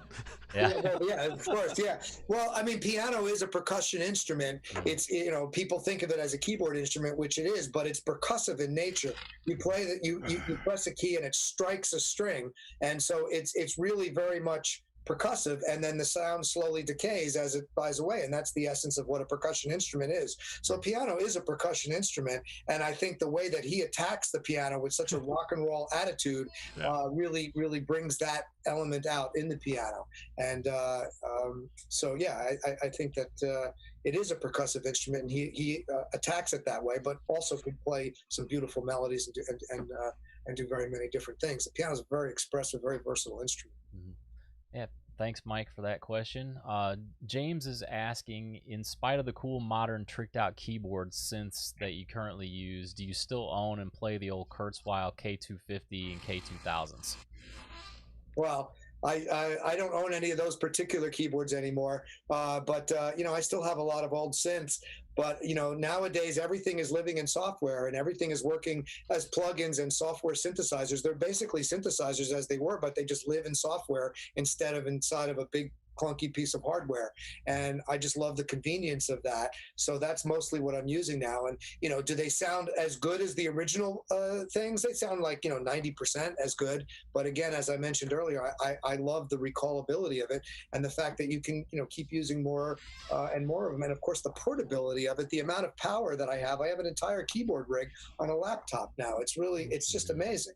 So I really embrace all of that about technology. And now there's new synths coming out that were never keyboards. They only live in software, and there's really some new ways of creating sounds and new types of synthesis that are stretching all the boundaries of what you can do, and it's really exciting to be able to use that type of stuff and bring it into the music that I do.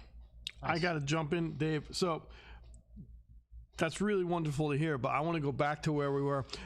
Do you still have my favorite Leslie in a box? And can you talk about that? Because that to me that's as vintage as you can get. Tell me about that. So for those who may not be familiar with a Leslie, it's a part of the B3, the organ sound that everybody knows, and it's actually a rotating speaker. It has a rotating horn on the top and a rotating woofer on the bottom that spins in the opposite direction, and it's really just a unique sound. And that's one of those things that, as much as everybody's recreated everything under the sun, nothing sounds like that except for that. Yeah. And the reason Leslie is literally throwing sound around the room. So there's like a Doppler effect that you get that is just not the same when you replicate it electronically. And because of that, I carry a Leslie with us. And but tell them about your cabinet. I mean, the Leslie's great, but you designed that, right? I did, yeah. That's the tint. That's like golden to me. Yeah. So one of the problems with carrying a Leslie on the road is they're really, really loud to get them to sound right. And so it needs to be in an isolated sort of road case. So I designed this, it's bigger than the Leslie because it needs to have air to move around inside it. Because the speakers are throwing air around in the room, you need a certain amount of air to actually move in order for it to sound right. So if you have too small of a case around it, it ends up sounding like this and, sounding choked. So in order to sound open, I had to make the case a lot bigger.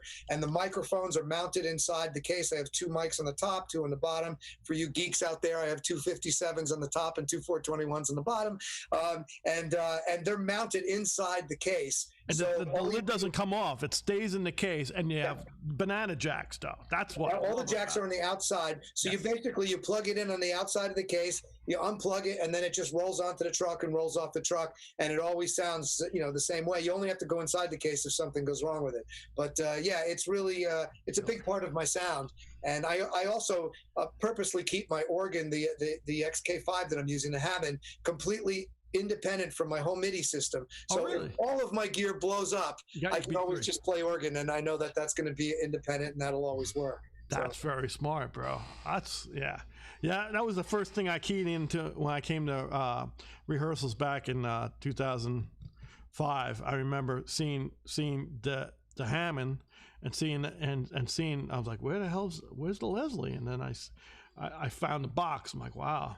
Because I'm a B3 freak. I love on your record. You got some great B3 stuff. Oh, thanks. Yeah. Now Rano Swansky.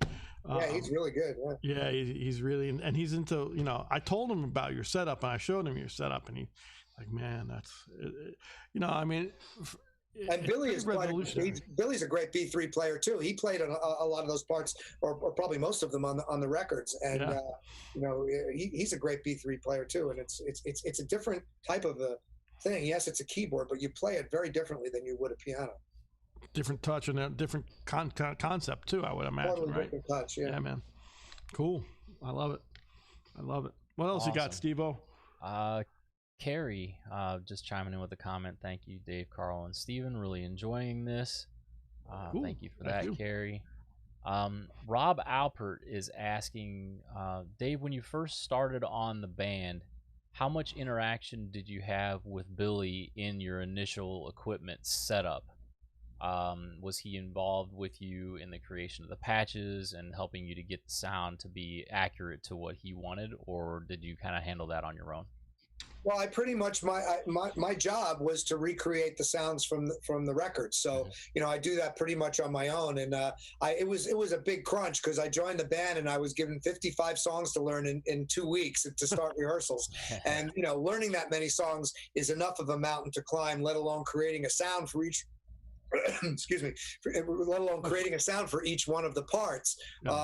So that was really a lot of work. And then I came in to the first rehearsals with sort of a first draft of everything, and then I continued to tweak it as I heard, what's Billy actually playing live here as opposed to what's on the record. What are the other players? What's Tommy doing on this? What's everybody else doing? And then so I continued to tweak the sounds and continued to tweak them quite a bit over the first, really over the first few dozen shows and I work closely with Brian on that to hear how things are translating out in the audience.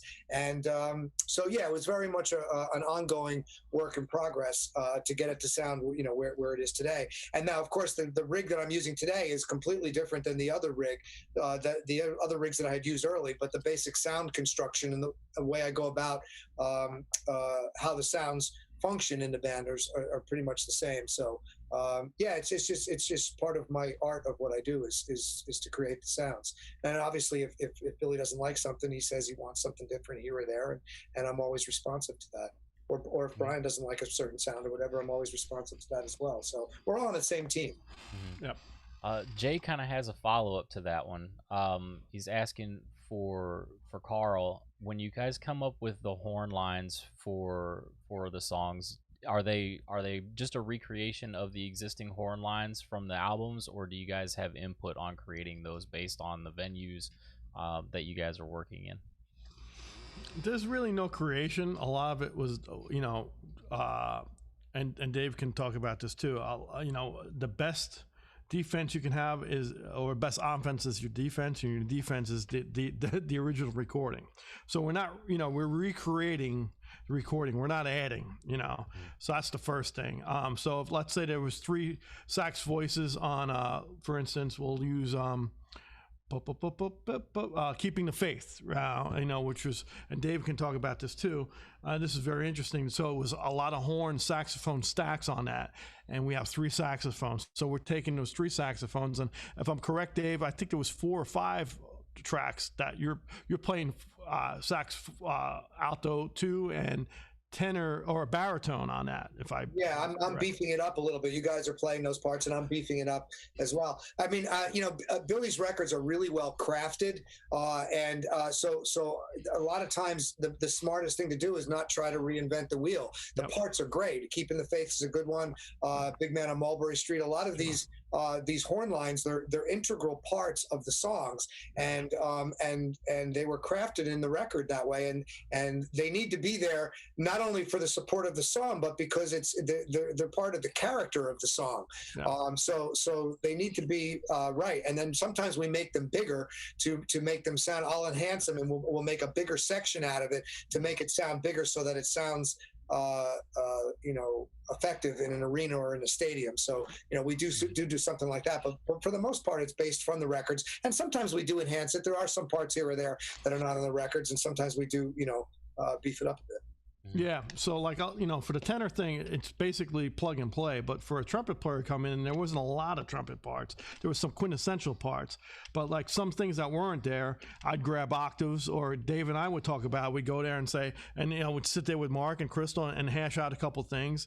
Occasionally I'd slip in a unison, maybe a fifth, add some things, maybe an octave here. But I noticed too, and I had a couple people ask me this, some friends of mine from Long Island, good horn players, for instance, on Moving Out, our articulation is a little different than the original recording. And I think a lot has to do with, like, we're attacking it, we're attacking the articulation a little bit more crisper, and we're actually cutting off notes shorter. And the reason why we do that, and David actually does it too, we all kind of do it, is because now it doesn't translate when you're in a studio and you're playing with a 5 or 6 piece band. It doesn't translate when you're in a stadium or an auditorium where the delay and everything kind of gets mishmashed. Like Dave was talking about creating his sounds, we do that with articulation. So we might attack a note stronger, and we might chop a note, we might release it quicker, and it makes it sits in the spectrum better, and it articulates just a lot more crisper. So that's come up quite a bit. I've had some great horn players say, man, you guys changed your articulation. Why?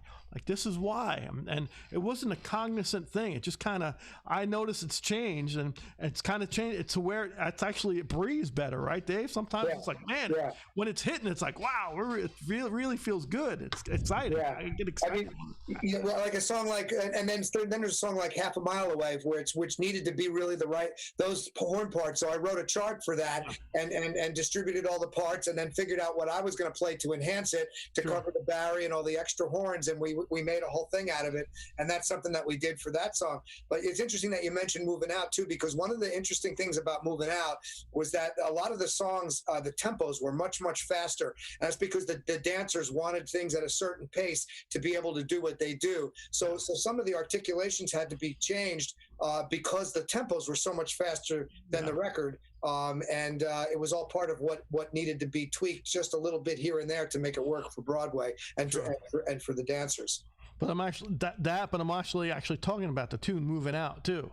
Just the way we just attacked, that we kind of release stuff, and it's amazing because when it's hitting, it feels really good. But I listened to the original recording, I'm like, well, we're not playing that. Voicing wise, yes, we're playing it, but we're like you said, it's a different spectrum, and things have to evolve because you're not playing that same type of place.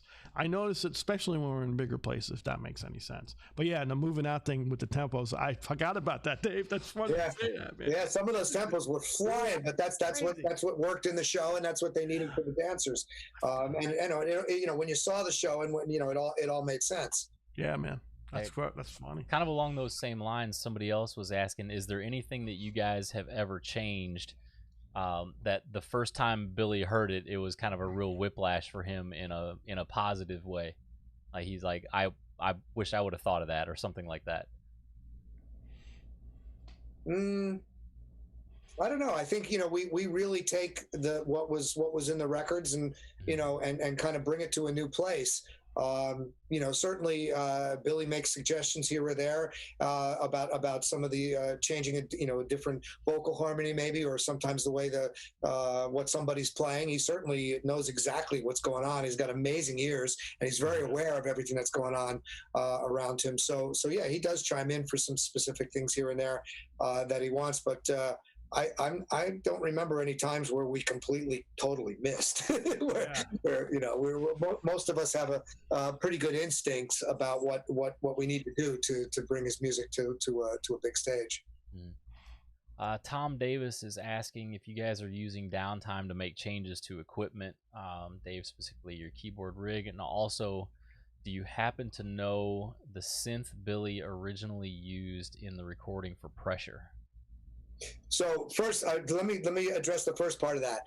We can't change anything because, number one, our gear has been sitting on a truck, and and number two, everything works, everything is debugged. So no, I'm not changing my rig now. What I'm doing is I was forging forward to design what will someday become the next generation of my keyboard rig. You can't change when you're in midstream like we are now with all this touring. You don't want to change stuff because it's all working, it all sounds great, it's reliable, and the last thing in the world you want to do is start trying to be the first guy on the block to use some new technology or something. That's not the place to do it. It's so I try a lot of that stuff out in studio environments, and I'm always thinking down the road. But in terms of what I'm still using now, it's some of the operating systems even that I'm using, like with the Macs, they're older because that's what was current when I put the system together, and there's no point in changing it because it works, it's stable, and it's reliable. And to answer your question, I'm pretty sure the synth that was played on Pressure was an Oberheim, and it was also in the main riff. I guess that's what whoever asked the question was talking about. And I think it was doubled with a mandolin or something. And these are I replicated that in a very similar way. And the piano underneath that is a CP80, and so we have similar sounds to that. And the patches that I'm playing actually, again, when I was listening to it and copying the sounds, I didn't know that it was an Oberheim then, but I recognized the sound of the oscillators, and I used an Oberheim to create the sound. And I initially wasn't sure that it was a mandolin, but I heard something in there, and I used like that, and I used a harpsichord patch to kind of create the same type of plucked string and play that role in that part of the sound. And I ended up asking Billy many years later what it was, and he told me it was actually an Oberheim and a mandolin. Oh wow. That's hip. Let's see. As a piano player who's on a band supporting another piano player, as a music teacher, I'm interested in your thoughts on how to teach two piano players to work together rather than stepping on each other's feet all day. Well, that's a tough one because, my role in the band is really, I'm playing mostly keyboards and he's playing piano. There are a few places where we play dual pianos. For example, the solo in Don't Ask Me Why is kind of a four-handed thing. So we do that together. And throughout the rest of the song, I'm kind of playing pretty much the same thing that he is with a little different sound. That's a tough one. I mean, four-handed piano is kind of its own art form, and that's a tricky thing. The best advice that I could give to any young musician is listen. Always listen to what the other person's doing. And that's true whatever instrument they're playing, whether it's piano, any instrument. Always listen. People who listen are better players because they're more aware of what's going on around them.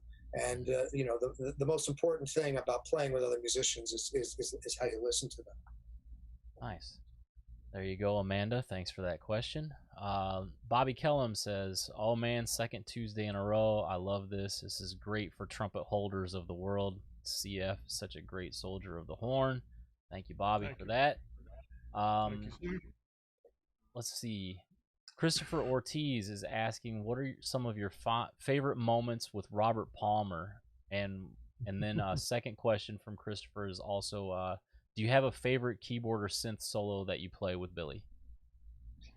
So the first question, the thing that I remember most, which Carl touched on earlier, was the amount of gigs. Robert Palmer never wanted a day off. Literally did not want any days off. So the first leg of the tour was 56 shows in 56 cities and 56 nights. And I mean, we were just zombies. I think it was crazy, but that's what he wanted to do. The second leg of the tour was 55 shows in 57 days. And the only reason we had 2 days off was they were 16-hour bus rides. So, and that just kept on going. It was just crazy. And it was all kind of a blur. And most of my memories of it was that. And, when you're that burnt, everybody was just fried because there was never a chance to have a chance to just regroup, as we're all humans. But that's what Robert wanted, and sadly he died very young. Maybe that was a reason, I don't know, but it was very unfortunate. But yeah, he wanted to work every single day and never have any days off. So that's mostly what I remember from that. And I'm sorry, what was the second question? The second part was, do you have a favorite keyboard or synth solo that you play? Oh, right. I mean, there's a lot of great parts. I love playing the solo in Angry Young Man. I love playing Pressure, but I also love playing, Italian Restaurant is a lot of fun. Mm-hmm. But a lot of the songs that my parts aren't necessarily difficult or challenging doesn't mean that they're any less fun to play. There's lots of great songs. New York State of Mind, I do strings on that. I really enjoy each one of the songs for what they are, and I'm not trying to show off or put everything I know into any one song. I'm playing to whatever the song needs, and sometimes the song needs very little for it to be done right, and I'm okay with that because it's all about the song. And I get the energy feedback from seeing how much people in the audience are loving the song, and my role is to help support the song. And I enjoy doing that. So I don't feel like I have to play a solo to really get into it, or I have to play something complicated to do it. Every song is enjoyable to play for different reasons. Nice. Awesome. Alan just submitted a comment to both of you guys. Thank you for sharing the personal stories about losing your homes. We often forget when we buy tickets that the people on stage are actually people that have things that go on in their own lives and not just playing. So thank you, Alan, for that comment. Thank you. Let's see. Marianne Stone asking, which progressive rock bands or keyboardists of the 70s would you say that were most influenced or inspired by? Good question. So, I grew up on all the progressive rock stuff. I grew up on Yes and Emerson, Lake and Palmer. I listened to a lot of Rick Wakeman and Keith Emerson. Listening to Chick Corea, I learned a ton from learning his stuff. And then when I was at Berklee, I discovered a band called Happy the Man, which became one of my favorite bands of all time. And they played this just really beautiful. It was progressive rock. A lot of it was odd meters, but everything flowed and always felt natural with these beautiful melodies and really intricate harmonies. But everything was so musical and so melodic, and it just made sense and just really spoke to me. Unfortunately, by the time I had discovered them, they had already broken up. So, but I listened to it over and over again. I transcribed a lot of the stuff. Kit Watkins was the keyboard player. I transcribed like all of his solos. That's how I learned how to solo on a Mini Moog, plus a lot of other, the Chick Corea solos and Jan Hammer and all that stuff. I learned all that stuff. But Kit Watkins as a keyboard player was a big influence on me. And so anyway, it was really cool because eventually I got to meet the guys in the band and I became friendly with them, even though the band had been long broken up. And then fast forward like 20 years later, the band wanted to do a reunion in 1999. I think we is when it happened, and Kit Watkins didn't want to do it, and so I said, "I'll do it. I would love to make a record with you guys. I know all the songs." And and I actually had written songs while I was at Berklee and written these instrumental pieces, hoping that I could someday be in a band with these guys, which is ridiculous because they had already broken up. But nonetheless, when I had a chance to make an album, we ended up making this album called The Muse Awakens, which came out in 2004. And one of the songs that I had written back then is actually the lead track on the album. It's the first one. It's called Contemporary Insanity. It's a song that I wrote most of it back when in my Berklee days, hoping that I would someday be in their band. And then one day I got the chance to actually do it. That was really kind of a neat pinch yourself moment. Well, that's funny that Marianne, she must be intuitive, because my next question to you, when I was available to ask a question, there's so many great questions. I'm glad, Marianne, I love you. You beat me to the punch. Thanks for that question, Marianne. Yeah, Marianne's great. That record, I remember you lay me on that record, when you were in that band. That you did really good. The Muse Awakening, and it's the prog rock thing for me as a jazz guy, I wasn't really hip to, and then I started getting into the Happy the Man, and then we checking back at the old Chick Corea stuff, and was like, wow, man, there's a lot. Yeah, it's really great music, and the fusion of jazz and rock, and coming together with that high energy type stuff, and but what I always enjoyed specifically about Happy the Man was the musicality of it. It really spoke to me, and I had such a great time doing an album with those guys, and we got to do a couple dozen shows up and down the East Coast. Oh, cool. Yeah, man, awesome. Really quick, we got two quick comments here and a hello, and then we're coming up on 2 hours, guys. So yeah, we really should, as much as fun as I'm having with this, I think we got to save some for later, coming. Right? Yogi's gonna come out. Yep. But just wanted to say thank you to everybody that submitted their questions. Everybody that's still here hanging with us, which includes a great musician, Raul Agraz, just joined. Saying, hey Raul. Hey guys, so good to see everybody. Tom Davis, this has been awesome, guys. Thank you so very much. Jeff Hofberger says, trying to watch, our internet sucks up here at 8,400 feet. So I don't know. All right, he's either Captain on a Jeff, get back to Florida and we'll go fishing, my man. Yeah, he's my fishing partner. Okay. Ryan Moldano is chiming in, just saying hello. Mike Machman's saying hello in Chicago. Scott Linzell, some of the regular crowd. So thank you guys for all the questions that you submitted, and also we had a couple people do donations. Thank you guys for those donations. Thank you. And keep the stream going. Yeah, it's definitely server and everything helpful. So, and for also just for everybody who's sharing the stream with their friends and family, that also is a very cool thing. Let's see, Christopher Ortiz, thank you guys for the great show. Had one last one for you, Carl, here. I got Bobby Kellum is chiming in saying the Maynard tribute show that everybody always watches on YouTube from 2006. Do you have any recollections on how that all came together? It was so good. The 2006 one, Stephen, was that the one in St. Louis? Yeah, the tribute in St. Louis. Yeah, I mean, it was pretty much very, very shortly after Maynard passed away, and it was very poignant at that point when you had late Mark Kobe, who we just lost, wonderful tenor giant that I want to give a shout out to right now. He is in the Pearly Gates right now, and he was on Maynard's band. He was actually on a tribute concert. A wonderful Chicago and sax player and Maynard alumni. Was a great Maynard alumni on that show, and it was right after Maynard passed, so we were all very, very had a lot of emotion, and to me that was the last and only one I would do as far as a tribute, a memorial concert, just because it seemed like Ed Sargent, the road manager, and Maynard's really good friend, they put together Dan Potts, Stockton Helbing was the music director. It just had all the ingredients to be what it was, and you can't, it's hard to recreate that moment. But for me, when the whole band was crying backstage before we went on, and we up the first tune with Bluebird Land, and Maynard didn't show up and play his part, and I ended up playing a harmony mute solo, and I remember tears running down my face and looking at everybody in the section. We're all crying. Wayne was, it was just the whole night was a very special night. And those are the things we live for on any stage. There's nights with Billy that have been like just surreal. And so that's the magic we're looking for. Regardless if you're here or not, it's the magic in the music that brings people together. So hopefully that answers the question. It was kind of it was the right time at the right place, so to speak. So. Yeah. let's see. Marianne says, great topics tonight. Really enjoyed it.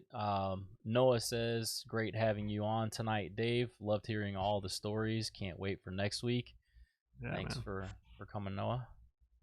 I just need to chime in really quickly, just something quick, because I wanted to make sure that I listed, that I mentioned everybody in the band because how talented they were, and I might have left out Mike Del Giudice, and I certainly didn't do that intentional because he is he's the newest guy in the band and has been a tremendous asset and is incredibly talented. So if I missed or skipped over anybody, it was purely accidental.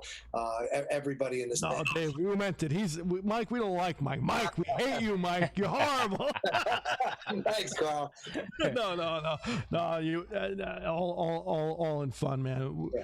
Mike knows you love him, and we love Mike. And we're blessed with amazing vocalists in this band is a big part of it. The whole unit is wonderful. No, I'm glad. Yeah, it's you couldn't handpick these people. I mean, and you wouldn't get the vibe that we have. I feel. Yeah. Maybe I'm wrong. Yeah. One more.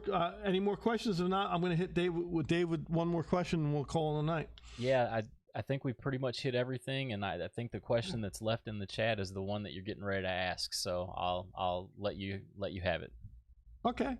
Do you prefer boxers or briefs, David? that wasn't the one in the chat. You gotta leave something to the imagination. No. Actually, no. It's. I always like asking this because it could be about music, could be about food, could be about art, could be about anything. What excites you today? What excites you right now? What do you have coming up in the future? What's on the forefront in your mind? What's exciting you nowadays? What do you got going on? Well, I mean, I'm always excited about musical projects that I'm doing and things like that. It's hard to maintain the excitement because there's so much turmoil going on right now in the world, and the pandemic has been really tough for everybody, and it's been really challenging times. So it's hard to say that I'm excited while there's so many difficult things going on in the world at this point. But I still have music. It's in my soul. It's in my blood.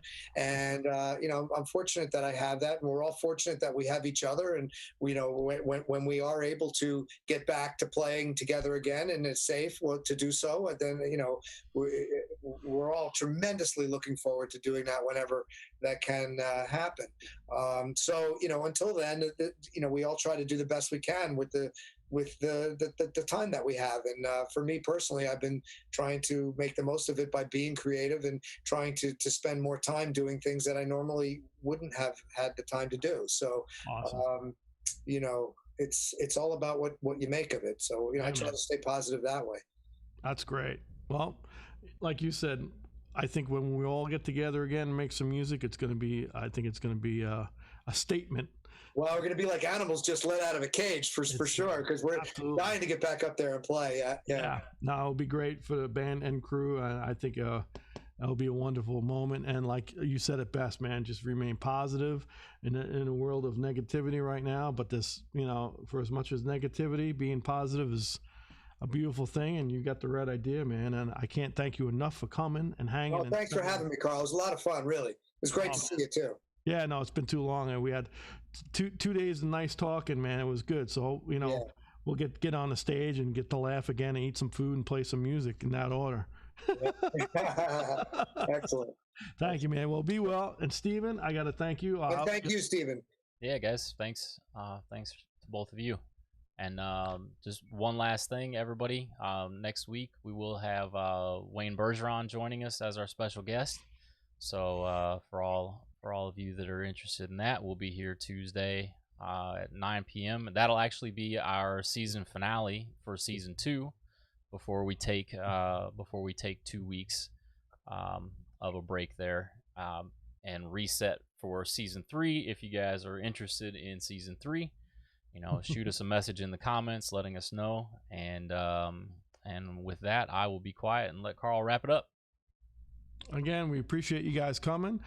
Look forward to Stephen Wright again dealing with all the gremlins. Thank you. And the wonderful trumpet player, Wayne Bergeron. And again, thank you so much for our esteemed colleague and guest and great friend, David Rosenthal.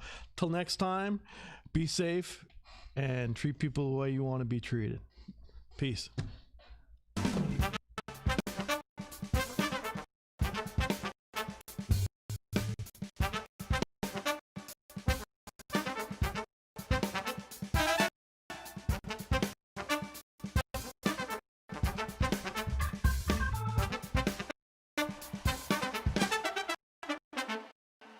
Mr. Carl Fischer.